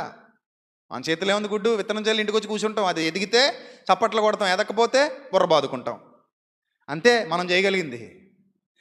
తినుటకు ఆహారమును దయచేయు దేవుడు మీకు విత్తనమును దయచేసి విస్తరింపజేసి మీరు ప్రతి విషయములో పూర్ణ ఔదార్య భాగ్యము గలవారగునట్లు. అబ్బాబ్బా, ఏ భాగ్యం అంటది? ఔదార్యం. ఔదార్యం అంటే ఇచ్చే గుణం. ఇచ్చే గుణం. ఇచ్చే గుణం అన్నప్పుడు వస్తూ ఉంటుంది. ఇస్తూ ఉంటే అది ఏమవుతుంది? వస్తూ ఉంటుంది, అది ఆగదు. ఎందుకంటే ఇది పూర్ణ ఔదార్య భాగ్యము అన్నాడు. నీతి అది. దరిద్రుల కొరకు విత్తుతున్న విత్తనం, మంచి కొరకు, ఉత్తమమైన కార్యాల కొరకు ఎవరు విత్తుతున్నారో వాళ్ళకి తెలియకుండానే ఆశీర్వాదం వారి వెంట వస్తూనే ఉంటుంది, అది ఆగదది. ఇది అనుభవాలతో రుచి చూడవలసింది తప్ప మనం చెప్తే అర్థమయ్యేది కాదండి. కొన్ని చెప్తే అర్థం కావు, కొన్ని అనుభవాలలోనే అర్థం చేసుకోవాలి. నేను విత్తాను, దానికి రెట్టింపు ప్రతిఫలాన్ని పొందుకుంటున్నాను అని ఒకడు సాక్ష్యం ఇవ్వగలుగుతున్నాడంటే అది అనుభవాలతోనే వస్తుంది. అది నేనైనా, మీరైనా, ఎవరైనా సరే. దిగబట్టడం వల్ల ఆశీర్వాదం రాదు. అందుకే పై మాటలోనే అంటాడు. ఏమంటాడు చూడండి, 7వ వచనం. సనుగు కొనకయు, నా మాట కాదు దేవుని వాక్యం అంటుంది. ఇక్కడ ఏమంటుందో చూడండి, దేవుని మాట చెబుతోంది. ఏమంటున్నాడు చూడండి, సనుగు కొనకయు, బలవంతంగా కాకయు. అది ఎందుకు? ఉత్తమమైన కార్యానికి ఎందుకు సనుకోవడం? ఉత్తమమైన కార్యానికి బలవంతం ఎందుకు? నిన్ను ఎవడు బలవంత పెట్టాలి ఉత్తమమైన కార్యానికి? అలా అయితే నువ్వు దేవుని కుమార్తెవి, దేవుని కుమారుడు ఎందుకు అవుతావు? నిన్ను ఎవడు పొడవాలి వెనక నుంచి? అది ఉత్తమమైన కార్యం కదా, నీకు తెలుసు కదా అది ఉత్తమమైన కార్యమని.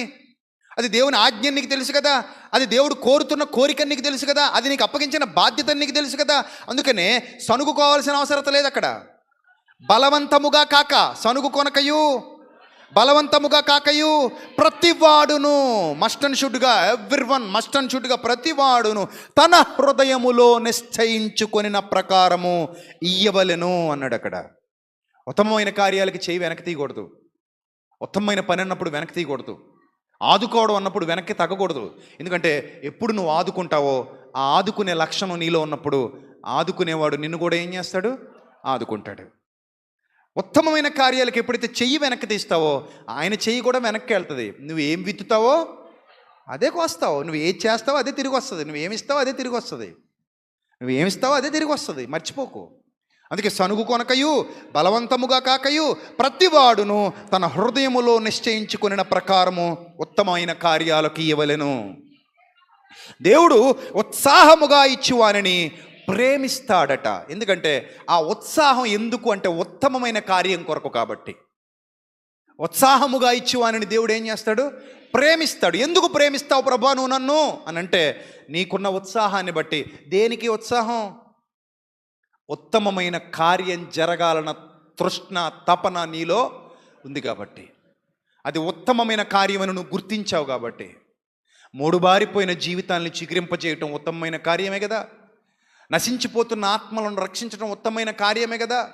దేవుడికి ఆవేదన మిగిలిపోతున్నటువంటి దుర్దినాలలో, అనేకులు అగ్నిలో పడిపోతున్నటువంటి దుర్దినాలలో అగ్నిలో నుండి తప్పించినట్టు కొందరినైనా తప్పించటం ఉత్తమమైన కార్యమే కదా. ఒక భేదవాడిని ఆదుకోవటం, కష్టంలో ఉన్నప్పుడు ఒకడికి సహాయపడటం, వేదనలో శోధనలో ఉన్నప్పుడు ఒకడికి చేయూతనందించటం, ఆకలి మహాప్రభో అన్నప్పుడు వాడికి ఒక గుప్పెడు మెతుకులు పెట్టడం, చలికి వణికిపోతున్నప్పుడు వాడికి ఒక చక్కటి వస్త్రాన్ని ఇవ్వటం, అది ఉత్తమమైన కార్యమే కదా. అటు ఆత్మీయంగా ఉత్తమమైన కార్యాలు ఎన్నో ఉన్నాయి, ఇటు శారీరకంగానూ ఉత్తమమైన కార్యాలు ఎన్నో ఉన్నాయి. సో ఏ ఉత్తమమైన కార్యానికి వెనుదీయక ఎవడు ఉత్సాహముగా ఇస్తున్నాడో ఆ ఉత్సాహముగా ఇచ్చు వానిని దేవుడు ప్రేమిస్తాడట, వాడిని ఇంకా వర్ధిల్లింపజేస్తాడట.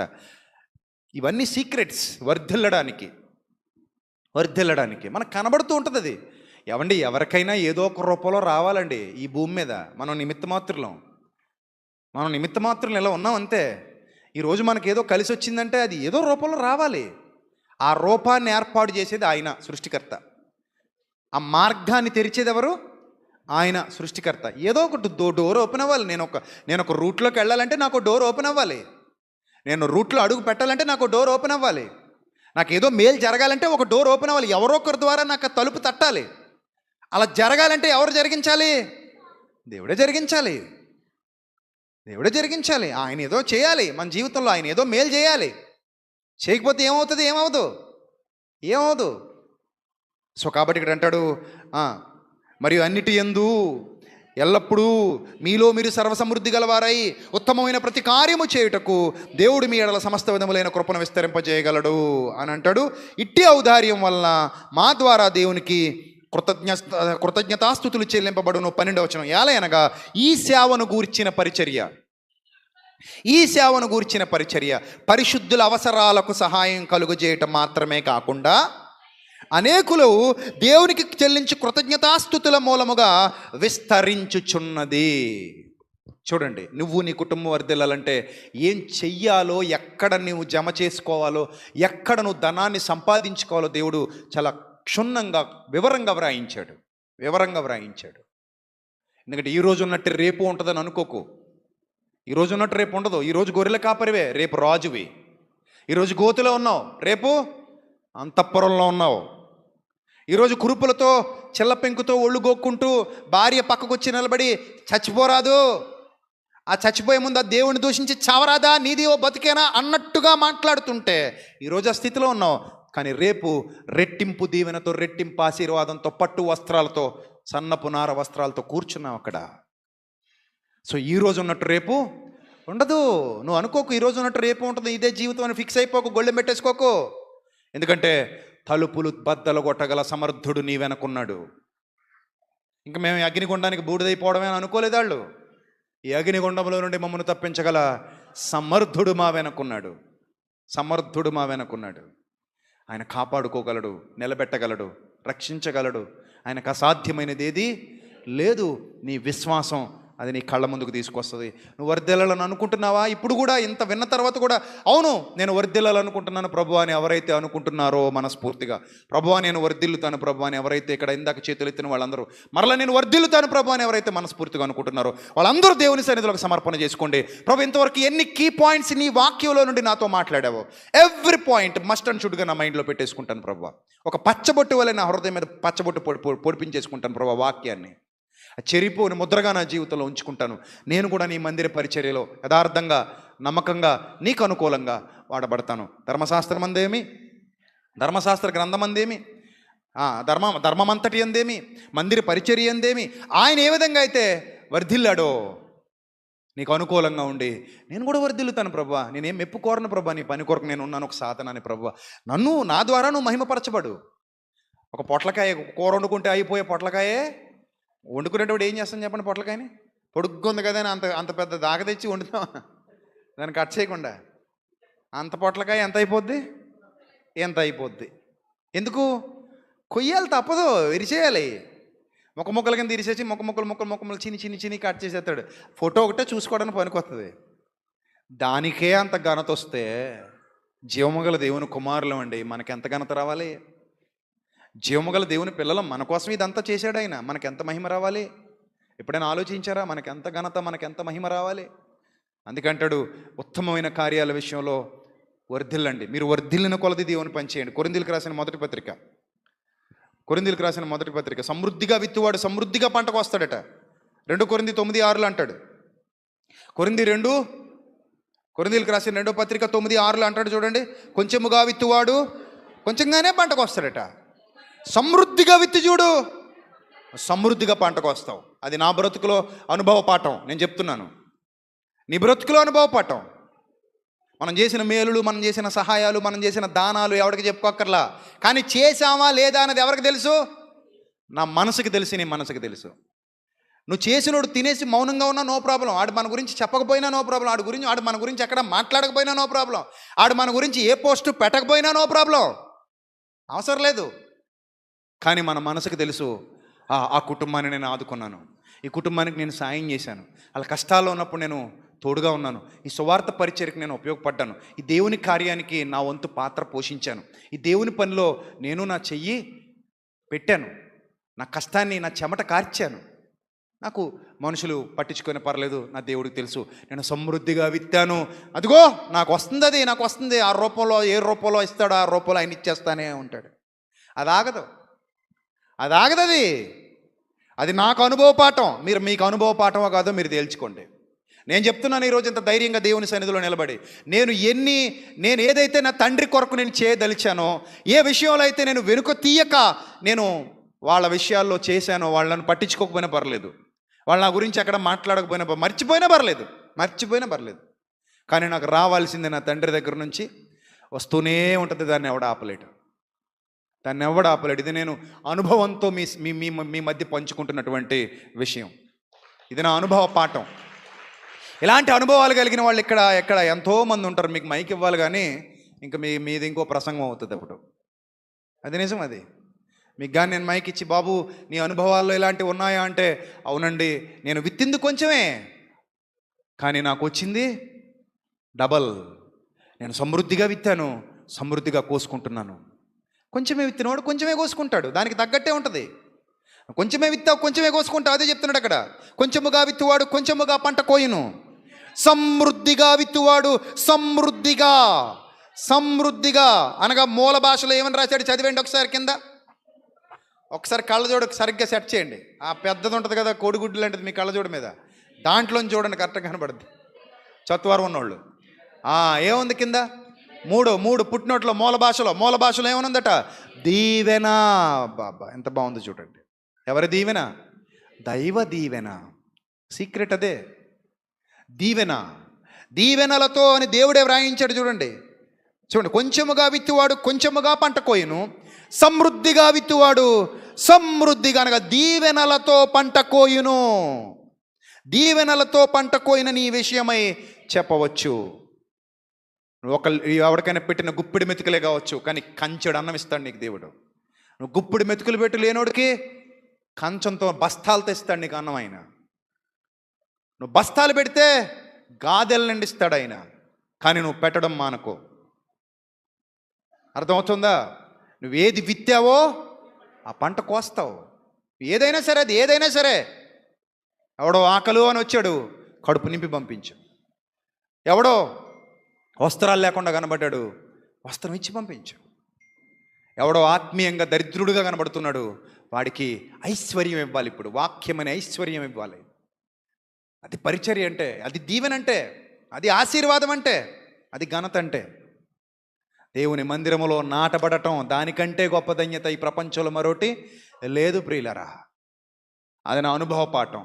అందుకే మందిరాన్ని విడిచి ఎక్కడికి పోను. చచ్చిపోతాను తప్ప, చచ్చిపోయేంత వరకు నేను నా మందిరంలోనే ఉంటాను.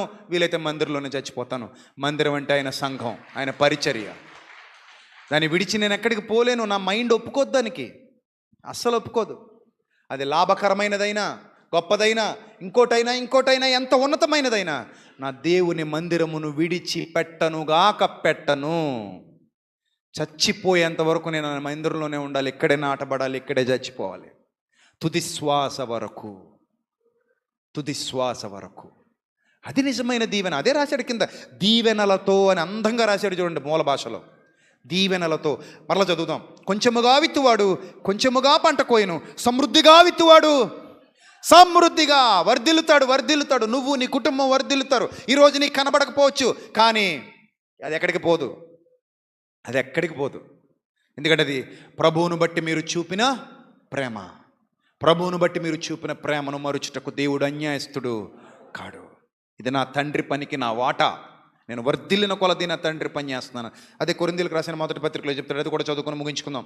కొరింథీయులకు రాసిన మొదటి పత్రిక 16వ అధ్యాయము 2వ వచనం. కొరింథీయులకు రాసిన మొదటి పత్రిక 16వ అధ్యాయము 2వ వచనం. మొదటి నుంచి చదువుదాం. పరిశుద్ధుల కొరకైన చందా విషయమై నేను గలతీయ సంఘములకు నియమించిన ప్రకారం మీరు చేయండి అన్నాడు. ఎందుకు? పరిశుద్ధుల కొరకు చేస్తున్నాం మనం పరిచర్య. ఇది నీకు నాకు మాత్రమే కాదు, పరిశుద్ధులందరికీ ఉపయోగపడే పరిచర్య. రైట్. నేను వచ్చినప్పుడు చందా పోగు అప్పటికప్పుడు చందా పోగు వేద్దాం అనుకోకండి. అలాగైతే ఏం పని అవ్వదు. ఇప్పుడు ఒక ప్రణాళిక ఉండాలి. నేను వచ్చినప్పుడు మీరు చందా పోగు చేస్తామంటే పరిశుద్ధుల పరిచర్యకి అది ఉపయోగపడదు. నేను వచ్చినప్పుడే చందా పోగు చేస్తామని అనకుండా, నేను వచ్చినప్పుడే కానుకలు పడతామని అనకుండా మరి ఏం చేయాలట? ప్రతి ఆదివారమున మీలో ప్రతివాడును అన్నాడా? లేకపోతే సంఘ పెద్దలకి ఇది పర్లేదు వాళ్ళని పక్కన పెట్టేస్తామన్నాడా? ప్రతివాడునా? సంఘములో ప్రతివాడునా లేకపోతే కొందరేనా? చెప్పండి. ప్రతివాడు పరిశుద్ధుల అక్కరలలో పాలివాడు కావాలి. ప్రతివాడు పరిశుద్ధుల పరిచర్య కొరకు చందా పోగు చేయాలి, వాళ్ళకు ఉపయోగపడాలి. ఇది మన విధి, మన ధర్మం, మన కట్టుబాటు. అందుకని అంటాడు చూడండి, నేను వచ్చినప్పుడే మీరు ఆదరాబాదరాగా చందా పోగు చేసే పనిలో ఉండకండి. ఈయన వచ్చాడండి, పౌల్ గారు వచ్చాడు, ఈ ఆలు వచ్చాడు కాబట్టి మన ఏరియాకి ఎక్కడెక్కడో తిరిగి వస్తున్నాడు. ఆసియా యూరప్ ఖండాల్లో ఎన్నో సంఘాలు స్థాపించాడు. తిరిగి సంవత్సరానికో 2 సంవత్సరాలుగా మన దగ్గరకు వస్తాడు. అలా వచ్చినప్పుడు ఇప్పుడు కూడా అడావుడిగా పోగేసేద్దాం అని అనుకోకండి. నేను వచ్చినప్పుడు చందా పోగు చేయకుండా ప్రతి ఆదివారమున మీలో ప్రతివాడును తాను వర్ధిల్లిన కొలది తన యొద్ద కొంత సొమ్ము నిలువ చెయ్యవలెను. మీ దగ్గరే కొంత పోగు చేయడం. ఇప్పుడు డిబ్బీలు వేసుకుంటాం చూడండి, ఆ టైప్ చెప్తున్నాడు. డిబ్బీల్లో దాచుకుంటారు కదా పిల్లలు, అలాగా మీ యొద్ద కొంత సొమ్ము పోగు చేసి ఉంచుకోండి, మీ దగ్గర రెడీగా పెట్టుకోండి. దానికి ఒక ప్రణాళిక ఉండాలి, దానికి ఒక పద్ధతి ఉండాలి. అరే పరిచర్య వస్తుంది, పరిచర్య కొరకు పేదలకు అక్కర్లకు ఉపయోగపడాలి, మేము వాళ్ళకి చెయ్యాలి. లేదా కష్టాల్లో ఉన్న వాళ్ళని ఆదుకోవాలి, కన్నీళ్లలో ఉన్న వాళ్ళని ఆదుకోవాలి. అలాగే సువార్త వ్యాపింపజేయబడాలి. క్రీస్తు ప్రభు వారు తన నోటితో తానే చెప్పాడు, మీరు సర్వలోకమునకు వెళ్ళి సర్వ సృష్టికి సువార్త ప్రకటించండి. అయ్యో సువార్తను ప్రకటింపకపోయిన ఎడల నాకు శ్రమ. అది మన విధి. కాబట్టి మీరు మీ వద్ద కొంత సొమ్ము నిల్వ చేసుకోండి అన్నాడు. మళ్ళీ ఎవడబడితే వాడికి ఇచ్చేయకండి, అది ఎవడబడితే వాడి చేతిలో పెట్టేయకండి. నేను వచ్చిన తర్వాత మీరెవరిని యోగ్యులని ఎంచి పత్రికలు ఇస్తారో, సర్టిఫికెట్ ఇస్తారో, నమ్మకస్తుడు అనాలి. ఎవడబడితే వాడికి అప్పగించేస్తాం డబ్బులు ఇవ్వం. అమ్మో దొంగలు ఉంటారు. మొన్ననే ఒక పాస్టర్ గారు చెప్పాడు, ఒకడాడు చందా పట్టేవాడు అటు సంచి పట్టుకొని ఆ చందా పడుతున్నాడు కదా అని వారం వారం ఆడికి అప్పగించేవారట. వాడు చందా పట్టుకుని తిరుగుతా ఉండేవాడట. చందా ప్రార్థన చేసేటప్పుడు చెయ్యటి ఎంత వస్తే అంత లోపల పెట్టేసుకునేవాడట. మంచి పరిచారకుడు. ఇందుకీ ఈ ప్రార్థన చేసేటప్పుడు ఎందుకంటే అందరూ కళ్ళు మూసుకుంటారు కాబట్టి ఎవరు చూడరు కదా ఇంకా. కానీ ఏదో ఒక టైంలో ఎవడో ఒకడు కళ్ళు తెరవకపోతాడా, వీడికి అంటపడకపోతాడా? ఎవడికో ఏ చేయమో కొట్టచ్చు, ఎవడికో ఏ చెవిలో ఏగ దూరవచ్చు. దేవుడు పంపుతాడా టైంకి, అరే చూద్ది కానీ ఆగరా అని. అప్పుడు ఆడు ఎలా అనగానే ఈయన చూసేసరికి తోసేస్తుంటాడు లోపల. అలా కంటపడిపోయాడట. కంటపడిపోతే వాడికి అవమానం కదండి. ఎంత అవమానం అండి, సిగ్గుపడిపోవాలి. అలాగే ఈ రోజుల్లో చాలామంది మోసగాళ్ళు ఉన్నారు. దేవుని పేరట మోసం చేసేవాళ్ళు. మాకు పంపించేయండి, ఏం చేస్తాం మీకు పంపించేస్తే. ఫేస్బుక్లో వస్తారు ఇద్దరు మొగుడు పిల్లలు, చూసారో లేదు ఎప్పుడైనా? ఇంకా చూడండి బాబు, వాళ్ళ గొడవ, వాళ్ళ భాష, ఇంకా వాళ్ళ హడావిడి అంతా ఇంత కాదు. ఇంకా నిత్యం కింద స్క్రోల్ అవుతానే ఉంటాయి అకౌంట్ నెంబర్లు. ఏం చేస్తారా నాయన ఈ డబ్బులతో మీరంటే వాళ్ళు అసలు ఆడి దగ్గర సత్యమే ఉండదు. హో దేవుడు నాకు చూపిస్తున్నాడు ఈహో అంటుంటాడు. భాష కూడా ఏదో మూతి మీద ఎవడో కొట్టేసినట్టు. ఏం చూపిస్తున్నాడు నీకు దేవుడు, ఏం చూపిస్తున్నాడు నీకు దేవుడు అని అడగాలి. నేనైతే అలాగ అడుగుతాను, నీకు ఏం చూపించాడు దేవుడు? బ్యాంక్ నెంబర్ చూపించాడా, అకౌంట్ నెంబర్ చూపించాడా, పేరు చెప్పాడా నీకు? దొంగ మోసగాడు.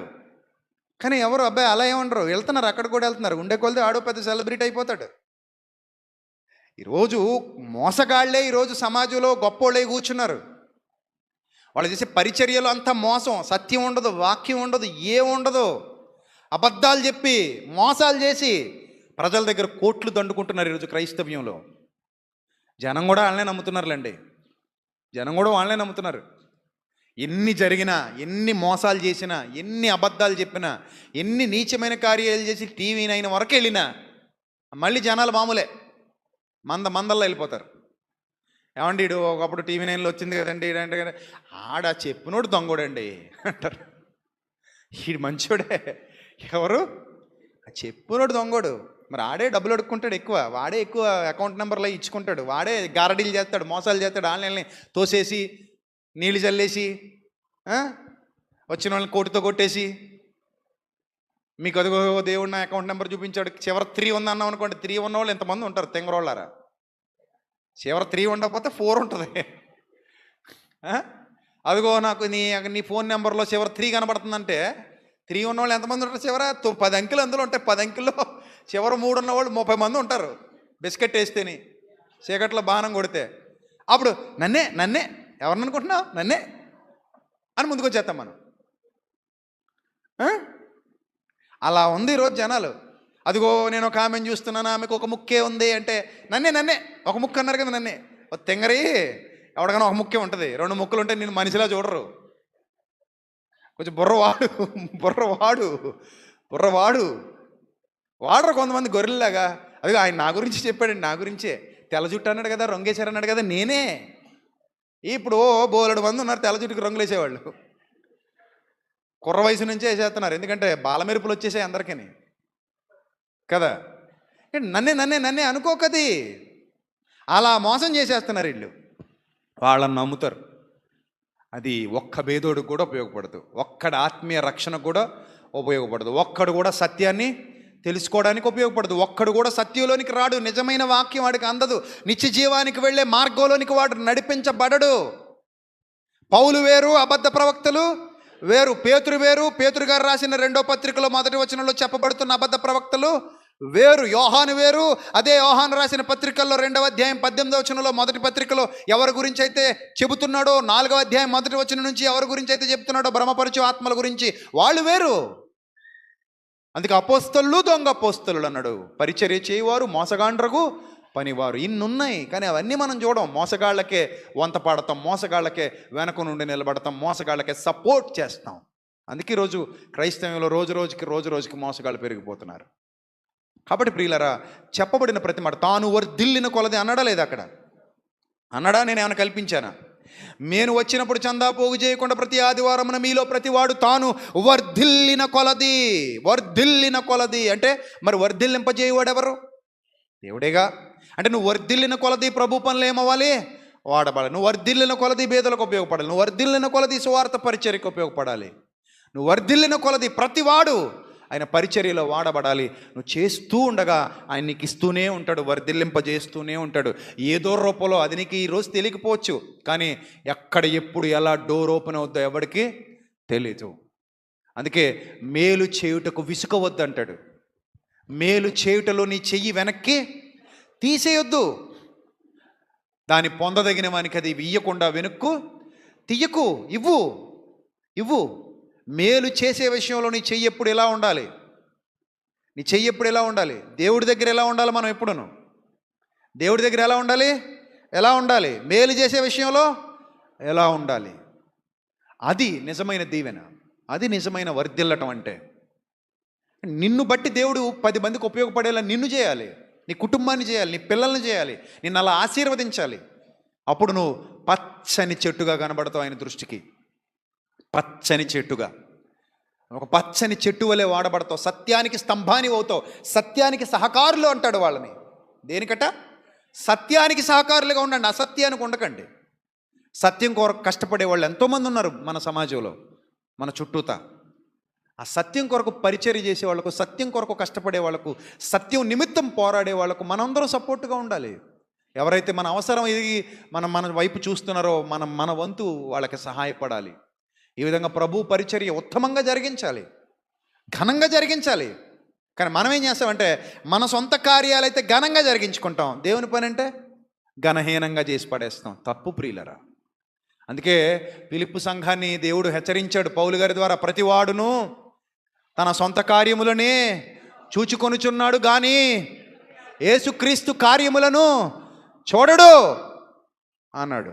అలా అనిపించుకోకూడదు, అది మంచిది కాదు. అది ఆయన మనకేం లోటు చేస్తాడండి? సర్వసమృద్ధిని అనుగ్రహించగల సర్వోన్నతుడు, ఆయనకు అసాధ్యమైందే ఉంది. ఆయన మీద ఆధారపడి మనం ఏమి నష్టపోతామండి? ఆయనే చెప్పాడుగా, ఆయన మాట. ఆయన అబద్ధాలు ఆడతాడా? ఆడగా. ఆయన అబద్ధం ఆడు. కొంచెముగా విత్తితే కొంచెము దీవెన, సమృద్ధిగా విత్తితే సమృద్ధికరమైన దీవెన. నువ్వు వర్ధిల్లడం ఆయనకు కావాలి, నువ్వు వర్ధిల్లడం ద్వారానే ఆయనకు మహిమ. అలా మనందరి కుటుంబాలు, మన సంఘాలు ఉండాలి. మన ఊపిరాగిపోయేంత వరకు ప్రభు ఎప్పుడు నీకు ఇవ్వడం ఆపడు. ప్రభు ఎప్పుడు నీకు ఇవ్వడం ఆపడు. నువ్వు ఉత్తమమైన కార్యాలకు ఇవ్వడం ఆపొద్దు. ప్రభు నీకు ఇవ్వడం ఎప్పుడూ ఆపడు. నువ్వు ఉత్తమమైన కార్యాలకు ఇచ్చే కొలది ఆయన నీకు ఇస్తూనే ఉంటాడు. ఏ లోటు నాకు రానివ్వడు. ఇది అనుభవపూర్వకంగా మనం నేర్చుకుంటాం. కాబట్టి ప్రియులరా, మనం భేదలను ఆదుకుందాం, మనం సువార్త పరిచర్యలో వాడబడదాం, మనం కూడా అనేకుల హృదయాలను తెప్పరిల్లా చేద్దాం, అనేకమైన ఆత్మలను సంపాదించి ప్రభుకు అప్పగిద్దాం. చివరిగా మనం ఒక మాట అనిపించుకుందాం. ఇందాక చెప్పిన మాటే, బడా నమ్మకమైన మంచి దాసురాలా, బడా నమ్మకమైన మంచి దాసుడా అని ఆయనతో అనిపించుకుందాం. అలా వర్ధిల్లుదాం. ఈ పాఠం మీకు ఒక గైడ్లా ఉండాలి. ఈ ప్రసంగం మీరు ఎప్పటికి మర్చిపోకూడదు. మీతో పాటు అనేకులకు ఈ ప్రసంగాన్ని వినిపింపజేయండి. అనేకుల్ని దేవుని పనిలో నిలబెట్టండి. ధన్యకరమైన స్థితిలో మీరు మీ కుటుంబాలు వాడబడాలని ఒక దైవజనుడిగా మనస్ఫూర్తిగా ఆకాంక్షిస్తూ నా మాటలు ముగిస్తున్నాను. తలలు వంచండి, ప్రార్థన చేసుకుందాం. సర్వకృపానిధి, కనికరం కలిగినటువంటి మా కన్న తండ్రి, దయగలిగిన మా దేవ, ఈరోజు మాతో మా అందరితో సూటిగా మాట్లాడినందుకు స్తోత్రం తండ్రి. అవును ప్రభా, మీరు అనుగ్రహిస్తే, మీరు ప్రభా ద్వారాలు తెరిస్తే దానిని ఎవ్వడూ మూసివేయలేడు ప్రభా. మీరిస్తే ఆ సమృద్ధి గొప్పది తండ్రి, మీరిస్తే ఆ దీవెన గొప్పది ప్రభువా, మీరిస్తే ఆ ఆశీర్వాదం గొప్పది తండ్రి. దానికి తగిన వారముగా, పాత్రులముగా మమ్మల్ని చేయండి, మమ్మల్ని నిలబెట్టండి. మీ బలమైన పరిచర్యలో బలమైన సాధనాలుగా వాడుకోండి. మీ మహిమకు, మీ ఘనతకు ప్రభువా మేము సాధనములుగా ఉపయోగపడుతూ తండ్రి, మిమ్మల్ని మహిమపరిచే సాధనములుగా వృద్ధాప్యములోనికి వెళ్ళేంత వరకు సారము కలిగి చిగురు పెట్టుచుండిన జీవితాలు మాకు ఉన్నట్లు సహాయం చేయమని ఇప్పటివరకు విత్తబడిన మాటలు తండ్రి, దూర ప్రాంతాల్లో నుండి వీక్షిస్తున్న వారికి, లైవ్ ద్వారా దూర దేశాల్లో నుండి వీక్షిస్తున్న అక్క చెల్లెమ్మలకు, అన్నదమ్ములకు, అదేవిధంగా ప్రభు ఇప్పుడు ప్రత్యక్షంగా నా ఎదురుగా కూర్చున్నటువంటి మీ బిడ్డలకు, ప్రతి ఒక్కరికి తండ్రి ప్రభు వారి హృదయముల పలకల మీద రాయబడి ఫలించి 30 60 100 వర్ధిల్లునట్లు సహాయము చేయమని, ప్రతి కుటుంబాన్ని మీ సన్నిధిలో ఎత్తి పట్టుకోమని, ప్రతి హృదయ రహస్యాన్ని ఎరిగిన దేవుడు ప్రభు వారికి కావలసిన సమస్తాన్ని అనుగ్రహించి ప్రభా మీ పరిచర్యలో ప్రతి ఒక్కరిని బలమైన పాత్రలుగా వాడుకోమని ప్రభా, మేము పుట్టింది మా కొరకు కాదు మీ కొరకని, మేము పరిచర్య చేయవలసింది మా కొరకు కాదు మీ కొరకని ప్రభువా, మా ద్వారా మీరు జరిగించుకోవాల్సిన కార్యాలు ఎన్నో ఉన్నాయని, వాటన్నిటి కొరకు తండ్రి మమ్మల్ని సాధనాలుగా మీరు వాడుకుంటున్నారని ప్రభా, మీ కొరకు మేము ప్రత్యేకింపబడిన వారమై తండ్రి, ప్రభా సంసిద్ధులమై తండ్రి, మేము మా జీవితాలని మీ కొరకు నిలబెట్టి ప్రభా మీ కొరకు పరిచర్యలో వాడబడుతూ ప్రయాసపడుతూ ప్రభా ఉత్తమమైన కార్యాలయందు వర్ధిల్లాలని మమ్మల్ని అందరినీ ప్రభా ఆయత్తపరచమని ఘనత మహిమ ప్రభావములు మీకే చెల్లిస్తూ క్రీస్తు వారి శ్రేష్టమైన నామంలో ఈ ప్రార్థన మనవులడికి వేడుకొనుచున్నాం మా కన్న తండ్రి. ఆమెన్. అందరికి వందనాలు. May God bless you all. Thank you. మిగిలిన కార్యక్రమాన్ని జరిగించమని అధ్యక్షుల వారికి సమయాన్ని అప్పగిస్తున్నాను. God bless you.